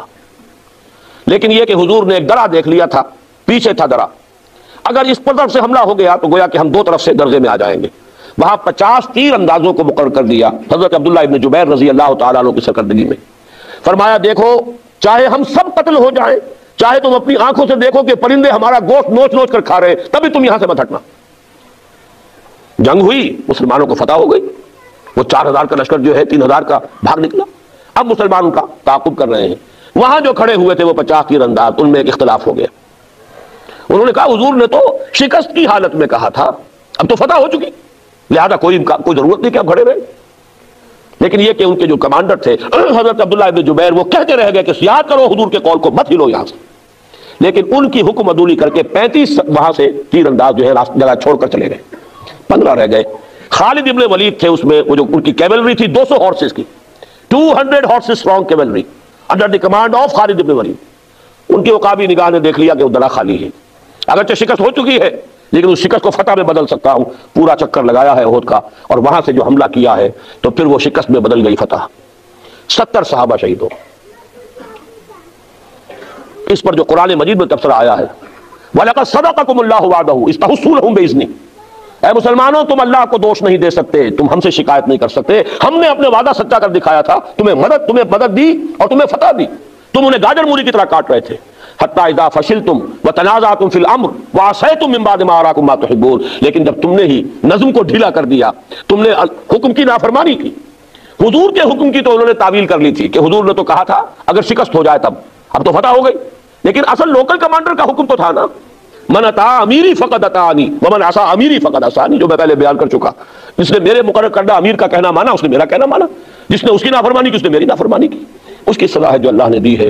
حضور زخمی ہوئے، دندان مبارک شہید ہوئے، خود کی کڑیاں جو ہے تلوار کا وار ایسے پڑا ہے کہ خود کی کڑیاں آپ کی رخسار کی ہڈی کے اندر گھس گئیں، وہ نکالی نہیں جا رہی تھی، ایک صحابی نے دانتوں سے پکڑ کر کھینچا ہے تو ان کے اپنے دانت نکل گئے، پھر خون کا فوارہ چھوٹا ہے، غشی تاری ہوئی ہے، خبر اڑ گئی کہ حضور قتل ہو گئے، مصعب بن عمیر قتل ہوئے، شہید ہوئے، وہ چونکہ علم بردار تھے، ان کے ایک ہاتھ میں علم تھا، اس پر تلوار کا وار ہوا کٹ گیا، دوسرے سے تھاما، دوسرے پر وار ہوا وہ بھی کٹ گیا، پھر دونوں بازوؤں کے بچے ہوئے حصوں سے تھاما، پھر شہید ہو گئے، حضرت حمزہ شہید ہو گئے، 70 صحابہ۔ یہ اپس اینڈ ڈاؤنز آئے ہیں، بدر میں 70 ان کے مارے گئے، احد میں 70 صحابہ شہید ہو گئے۔ لیکن یہ کہ بہرحال پھر غزوہ احزاب تفصیل میں بیان نہیں کر سکتا، 6 سال تک یہ اپس اینڈ ڈاؤنز چلے، بالآخر اللہ نے فتح دی۔ وہی رمضان کا مہینہ سن 8 ہجری، اور 10,000 کا لشکر لے کر حضور صلی اللہ علیہ وسلم مکے میں داخل ہوئے ہیں فاتح کی حیثیت سے۔ 10 رمضان مبارک سن 8 ہجری، جاء الحق وزهق الباطل ان الباطل كان زهوقا۔ یہ گویا کہ وہ 6 جو سٹیجز ہیں۔ ایک اس میں درمیانی بات ہے جو میں چاہتا ہوں کہ اگر آپ نوٹ کر لیں، درمیان میں ایک پوز آیا ہے ان 6 سالوں میں صلح حدیبیہ کا۔ حضور صلی اللہ علیہ وسلم نے خواب دیکھا کہ ہم عمرہ کر رہے ہیں، غزوہ احزاب کے بعد کی بات ہے، تو نبی کا تو خواب بھی وہی ہے۔ حضور نے فرمایا مسلمانوں تیاری کرو، ہم عمرے کے لیے چلیں گے۔ 1400 یا 1800 صحابہ آپ کے ساتھ گئے، احرام باندھا ہوا ہے اور تلواریں جو ہے نیام کے اندر ہیں اور عمرے کے لیے جا رہے ہیں۔ قریش کو پتا چلا، یہ ان کے لیے تو گویا کہ آخری درجے میں بے غیرتی کی بات تھی کہ ان کے جیتے جی محمد اور ان کے ساتھی آ کر عمرہ کر لیں، ڈٹ گئے، مرنے مارنے پر تل گئے، بڑا جوش و خروش۔ حضرت عثمان کو بھیجا کہ کوئی مصالحت کی بات ہو، انہیں روک لیا، وہیں خبر اڑ گئی کہ حضرت عثمان شہید کر دیے گئے۔ تب حضور نے وہ بیعت لی، بیعت رضوان، جس کا قرآن مجید میں ذکر ہے۔ اللہ تعالیٰ راضی ہو گیا، لقد رضی اللہ عن المؤمنین اذ یبایعونک تحت الشجرہ، یہ بیعت حضور نے لی تھی، بیعت علی الموت، ہم سب یہاں مر جائیں گے، کوئی واپس نہیں جائے گا، اور بیعت علی لا نفر، بیعت کی تھی کہ یہاں سے بھاگنا نہیں، اب یہی جانے دینی ہے۔ لیکن یہ کہ مکے والوں کو بھی کچھ لوگوں نے، سمجھدار لوگوں نے سمجھا دیا کہ محمد اور ان کے ساتھی بھی آخری درجے میں تلے ہوئے ہیں، یہ بیعت ہو چکی ہے۔ جیسے آج کل ہوتے ہیں وہ سوسائڈ سکواڈز، گویا کہ طے کر لیا جائے کہ اب تو جانیں دے دینی ہے، قدم پیچھے نہیں ہٹانا، دشمن کو وارکاری لگا دینا ہے، چاہے اپنی جان رہے یا نہ رہے۔ گویا کہ اس انداز کی بات سمجھیے جدید اصطلاح میں کہ یہ بیعت اس لیے اتنی اللہ کو پسند آئی ہے کہ اللہ تعالیٰ نے اس کے اوپر اپنی رضامندی کا اعلان قرآن مجید میں کیا۔ اس پر پھر قریش نے بھیجا ہے سہیل بن عمرو، یہ ایک بہت ہی جہاں دیدہ تجربے کار سردار، بعد میں یہ بھی ایمان لے آئے ہیں، لیکن اس وقت یہ قریش کی طرف سے نیگوشیٹر کی حیثیت سے آئے، اور انہوں نے آ کر پھر جو صلح کی شرائط ہوئی ہیں اس میں پھر وہ اعتراض کیا۔ حضور صلی اللہ علیہ وسلم نے جب لکھوانا شروع کیا تو حضور نے کہا، حضرت علی لکھ رہے تھے کاتب کی حیثیت سے، کہ لکھو یہ وہ معاہدہ ہے جو محمد رسول اللہ اور قریش کے مابین طے پایا۔ سہیل نے فوراً روک دیا، نہیں، یہ تو معاہدہ ہے جس پر سب کے دستخط ہوں گے، ہمارے بھی ہوں گے، تمہارے بھی ہوں گے، اور اوپر لکھا ہوا محمد رسول اللہ، اس کا مطلب ہے ہم نے مان لیا اللہ کا رسول۔ اگر ہم اللہ کا رسول مان لیں تو جھگڑا کائے گا، پھر ہم تو نہیں مانتے، یہاں لکھا جائے گا محمد ابن عبداللہ۔ حضور مسکرائے، فرمایا تم مانو یا نہ مانو میں اللہ کا رسول ہوں، لیکن حضرت علی سے آپ نے فرمایا کہ علی ذرا یہ مٹا دو، حرف رسول اللہ والے الفاظ ہٹا دو، ابن عبداللہ لکھ دو۔ حضرت علی نے عرض کیا، حضور میں اپنے ہاتھ سے نہیں مٹا سکتا۔ بہرحال حضور نے پھر خود مٹایا۔ اس کے بعد صلح جو تھی بڑی ان ایکول تھی، یعنی یہ بھی اس میں طے کیا گیا کہ اگر کوئی مکے سے مسلمان آیا مدینے تو اسے واپس کرنا ہوگا، اور کوئی مدینے سے اگر مرتد ہو کر واپس مکے آتا ہے تو مکے والے واپس نہیں کریں گے۔ اب یہ ان ایکول ہے، مکے سے کوئی مسلمان بھاگ کر اگر مدینے پہنچے تو حضور اور مسلمان پابند ہیں کہ اسے واپس کر دیں گے، لوٹا دیں گے۔ مدینے سے کوئی مسلمان اگر مرتد ہو کر واپس آتا ہے تو یہ واپس نہیں کریں گے۔ حضرت عمر کا خون کھول رہا ہے، سب کا خون کھول رہا ہے۔ حضرت عمر سے ضبط نہیں ہو سکا، انہوں نے آ کر حضور سے کہا کہ کیا ہم حق پر نہیں ہیں؟ کیا آپ اللہ کے رسول نہیں ہیں؟ آپ نے فرمایا میں حق پر ہوں، میں اللہ کا رسول ہوں، تو پھر یہ ہم دب کر صلح کیوں کر رہے ہیں؟ حضور نے مسکرا کر فرمایا میں وہی کر رہا ہوں جس کا مجھے اللہ نے حکم دیا ہے۔ حضرت عمر کا غصہ ابھی نہیں تھما، گئے حضرت ابو بکر کے پاس، کیا ہم حق پر نہیں ہیں؟ کیا ہم اللہ کے، کیا محمد صلی اللہ علیہ وسلم اللہ کے رسول نہیں؟ یقیناً حق پر ہے، اللہ کے رسول ہے، تو یہ ہم کیا کر رہے ہیں؟ انہوں نے بھی کہا وہ اللہ کے رسول ہے، وہی کچھ کر رہے ہیں جس کا انہیں حکم ہو رہا ہے۔ ساری عمر بعد میں حضرت عمر کو یہ ایک رنج رہا ہے کہ اس وقت میں ضبط نہیں کر سکا، لیکن یہ حمیت حق کا جوش ہے۔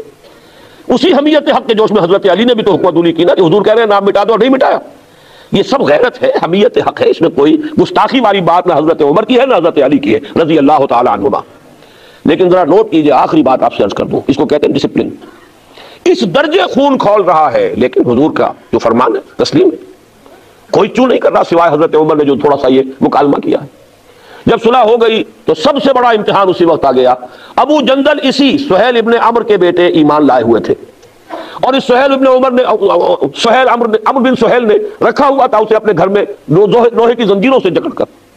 انہیں جب پتا چلا حضور اتنے قریب آئے ہوئے حدیبیہ میں، جس طرح بھی ہوا زنجیریں توڑوائیں، بھاگے آئے اس حال میں کہ جسم کے اوپر مار کے نشان ہے اور زنجیریں ابھی ان کے ہاتھوں پاؤں میں پڑی ہوئی ہیں۔ حضور میں پہنچ گیا ہوں، لیکن معاہدہ لکھا جا چکا تھا کہ اگر کوئی آئے گا مکے والا واپس کرنا ہوگا۔ حضور نے کہا بھی کہ سہیل ابھی یہ معاہدہ ابھی لکھا گیا ہے، اس ایک معاملے کو ایگزیپٹ کر دو، ابو جندل کو ہمارے ساتھ جانے دو۔ لڑ گیا، نہیں، معاہدہ ہو چکا، واپس کرنا ہوگا۔ حضور نے فرمایا ابو جندل صبر کرو، اللہ تمہارے لیے راستہ نکال دے گا۔ وہ چیخے چلائے، مسلمانوں یہ مجھ پر کیا غضب ہو رہا ہے، ان بھیڑیوں کے حوالے مجھے کر رہے ہو دوبارہ، لیکن کیا کریں، حضور کا حکم ہے، مسلمان کچھ نہیں کہہ سکتے۔ مکے میں جب تھے مارے کھاتے تھے، کچھ نہیں کہتے تھے، اس لیے کہ حضور کا حکم تھا۔ وہی معاملہ آج بھی ہے، یہ ڈسپلن ہے اصل میں کہ جس سے کامیابی حاصل ہوتی ہے، ورنہ اگر ڈسپلن نہ ہو معاملہ ختم ہو جائے۔ تفشلوا تذهب ريحكم، اگر تم جھگڑو گے تمہاری ہوا اکھڑ جائے گی۔ لیکن آخری جو عشق کا ہے، حضور نے فرمایا لو بھائی اب اگلے سال عمرہ کریں گے، معاہدے میں یہ تھا اس سال واپس جاؤ، اگلے سال آ کے عمرہ کرنا، ہم 3 دن کے لیے مکہ خالی کر دیں گے، تم ہی رہنا وہاں، تم ہی عمرہ کرنا، ہم چلے جائیں گے پہاڑوں پر۔ حضور نے فرمایا جس کے ساتھ قربانی کے جانور ہیں یہی ذبح کر دیے جائیں، اور اب احرام کھول دو، واپس چلنا ہے۔ حضور نے فرمایا اٹھ جاؤ قربانیاں دے دو، کوئی نہیں اٹھا۔ پھر فرمایا اٹھو قربانیاں دے دو، کوئی نہیں اٹھا۔ تیسری مرتبہ فرمایا کوئی نہیں اٹھا۔ میں تو حیران ہوتا ہوں اس واقعے پر، کوئی ایک شخص بھی نہیں اٹھا۔ اس پر حضور کچھ غمگین ہو کر، اس لیے کہ لوگوں کے جذبات نہایت مزبہل ہو گئے تھے۔ یہ کیا ہوا؟ حضور نے تو کہا تھا عمرہ کریں گے، ہم بغیر عمرہ کیے وہ جا رہے ہیں، اور ہم ڈر گئے ہیں کفر سے، دب گئے ہیں کفر سے، ہم نے اتنی گر کر صلح کیوں کر لی ہے؟ تو ضبط تو کر رہے ہیں، لیکن بہرحال قلبی احساسات جو ہے وہ تو انسان کے اپنے اختیار میں نہیں ہوتے، صدمہ تو ہوتا، لہذا کوئی نہیں اٹھا۔ حضور گئے اپنے خیمے میں، حضرت ام سلمہ رضی اللہ تعالی عنہ اس وقت ساتھ تھی۔ حضور کا یہ وہ قاعدہ تھا کہ ہر سفر میں آپ اپنی ایک زوجہ محترمہ کو ضرور ساتھ رکھتے تھے۔ حضرت ام سلمہ بہت ذہین خاتون تھی۔ کہا میں نے 3 مرتبہ کہا ہے مسلمانوں سے کہ اٹھو احرام کھول دو، کوئی نہیں اٹھا۔ انہوں نے مشورہ دیا حضور آپ زبان سے کچھ بھی نہ کہیے، خود جا کے اپنی جانور کی قربانی دے دیجئے، احرام کھول دیجئے۔ بس حضور نکلے، کیا تو سب کھڑے ہو گئے۔ میں اسے کہا کرتا ہوں کہ یہ حالت منتظرہ تھی، they were waiting for something، ہو سکتا ہے کوئی صورت بدل جائے، کہیں ہمارا امتحان ہی نہ لے رہے ہو حضور، اس اعتبار سے۔ لیکن جیسے حضور نے احرام کھول دیا، آپ سب کھڑے ہو گئے، سب نے احرام کھول دیا۔ اسی لیے اس کو کہا ہے انا فتحنا لک فتحا مبینا، یہ صلح نہیں ہے محمد، ہم نے آپ کو اس صلح کے پردے میں بہت بڑی فتح عطا کر دی۔ کیا فتح کا پہلو تھا کہ اگر قریش نے صلح کر لی محمد کے ساتھ صلی اللہ علیہ وسلم، تو پورے عرب کے قبائل کو معلوم ہو گیا now Muhammad is a power to reckon with, اب محمد کی طاقت ایسی ہے کہ گویا کہ قریش نے صلح کر لی ہے محمد کے ساتھ۔ یہی بات ہے جو آج تک ہوتی چلی آ رہی ہے کہ اسرائیل کے ساتھ صلح نہیں کرنی اور اسرائیل کو تسلیم نہیں کرنا، صلح کرنے کے معنی تسلیم کر لیا، تسلیم کر لیا، جھگڑا ختم ہو گیا۔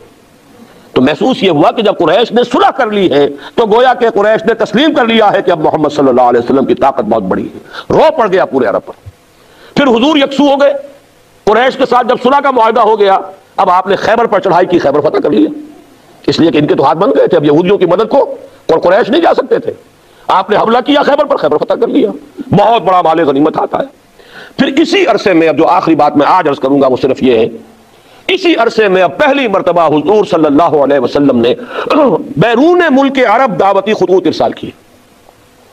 یہ بہت اہم نقطہ ہے، ایک مذہبی تبلیغ ہوتی ہے، ایک انقلابی تبلیغ ہوتی ہے۔ مذہبی تبلیغ پھیلتی ہے زمین پر، انقلابی تبلیغ ایک انقلابی عمل ایک جگہ کے اوپر پروان چڑھتا ہے، اوپر جا کر پھیلتا ہے۔ جیسے درخت ہوتا ہے آم کا درخت، جیسے ہی گٹھلی پھٹے گی 2 پتے نکلیں گے، لیکن وہ آم کا درخت جو زمین پر پھیلتا نہیں، خربوزے کی بیل کی طرح، وہ سیدھا اوپر جائے گا، جوان ہوگا وہیں پر اب پتے لگیں گے، وہیں پر اب ٹہنیاں ہوں گی، وہیں آم لگے گا، پھر وہ پھیلے گا۔ جبکہ بیل جو ہوتی ہے خربوزے کی ککڑی کی، وہ زمین پر پھیلتی، اوپر نہیں اٹھتی۔ یہی فرق ہے، ایک تبلیغ ہے خالص مذہبی تبلیغ، جیسے عیسائیوں کے مشنز ہیں، ان کے پاس کوئی نظام ہے ہی نہیں جو انہیں قائم کرنا ہو، کسی ریولوشن کا کوئی ان کے سامنے نقشہ ہی نہیں، وہ تو صرف ایک عقیدے کی تبلیغ کرنی ہے، لہذا وہ پوری دنیا میں کرتے پھرتے ہیں۔ لیکن ایک ہے کمیونزم، وہ ایک نظام لانا چاہتے تھے، لہذا انہوں نے پہلے ایک ملک میں کنسنٹریٹ کیا، ایک ملک میں انقلاب برپا کیا، پھر آپ کو معلوم ہے انقلاب جو ہے پھیلتے چلے گئے، روس میں آ گیا، اس کے بعد جو ہے آدھی دنیا میں وہ انقلاب آ گئے۔ یہاں یہ معاملہ سمجھ لیجئے کہ حضور صلی اللہ علیہ وسلم نے 10 برس مکے سے باہر قدم نہیں نکالا۔ مکے سے باہر پہلے 10 سال آپ جاتے تھے، صرف عکاس کا میلہ ہے، وہ بازار لگے ہوئے ہیں، بازاروں میں میلوں میں تبلیغ کے لیے، ورنہ کسی دوسرے شہر بھی آپ تبلیغ کے لیے نہیں گئے۔ He concentrated his full attention، پورا وقت مکے پر۔ اس کے بعد جب مکے والوں نے طے کر لیا کہ اب انہیں قتل کر دو، تب پہلی مرتبہ باہر قدم نکالا، طائف گئے۔ وہاں سے ناکامی ہو گئی، اللہ نے کھڑکی کھول دی، خود کھول دی۔ مدینے سے پہلے سال 6، اگلے سال 12، اگلے سال 75 آدمی آ گئے، 72 مرد اور 3 عورتیں، اور وہ دارالہجرت بن گیا۔ اب آپ کی تبلیغ کا دائرہ جزیرہ نما عرب کے اندر ہے۔ پورے 7 برس عرب سے باہر آپ نے کوئی خط تک نہیں لکھا، حالانکہ کیا قیصر کو خط نہیں لکھ سکتے تھے آپ؟ جو بعد میں لکھے خط، کیا لگتا تھا اس میں؟ خط لکھنا کیا مشکل تھا؟ کسی ایلچی کو بھیجنا تھا نا۔ تو مدینے میں تو اتنی نفری آپ کے پاس پہلے دن سے تھی، بادشاہ مصر کو بھی ایلچی بھیج دیتے، قیصر کو بھی، کسرا کو بھی، یمامہ کے رؤسا کو بھی، غسان کے رئیس کو بھی، ہر جگہ بھیج دیتے، نہیں بھیجا۔ ہاں جب اندرون ملک عرب انقلاب کی تکمیل ہو گئی اس درجے میں کہ قریش نے ریکگنائز کر لیا حضور کو، اور صلح مبین جس کو کہا گیا ہے، فتح مبین، انا فتحنا لک فتحا مبینا، اب آپ نے خطوط لکھے۔ گویا کہ اندرون ملک عرب ایک طرح سے کام اب تکمیل کو پہنچ رہا ہے، کیونکہ سن 7 کے بعد سن 8 میں مکہ فتح ہو گیا، اسی سال حنین کی فتح ہوئی، اور اس کے بعد عرب میں کوئی طاقت نہیں تھی جو حضور کے مقابلے میں آتی. لہذا اذا جاء نصر اللہ والفتح ورأيت الناس يدخلون في دين الله افواجا، پورے عرب میں اللہ کا دین غالب ہو گیا.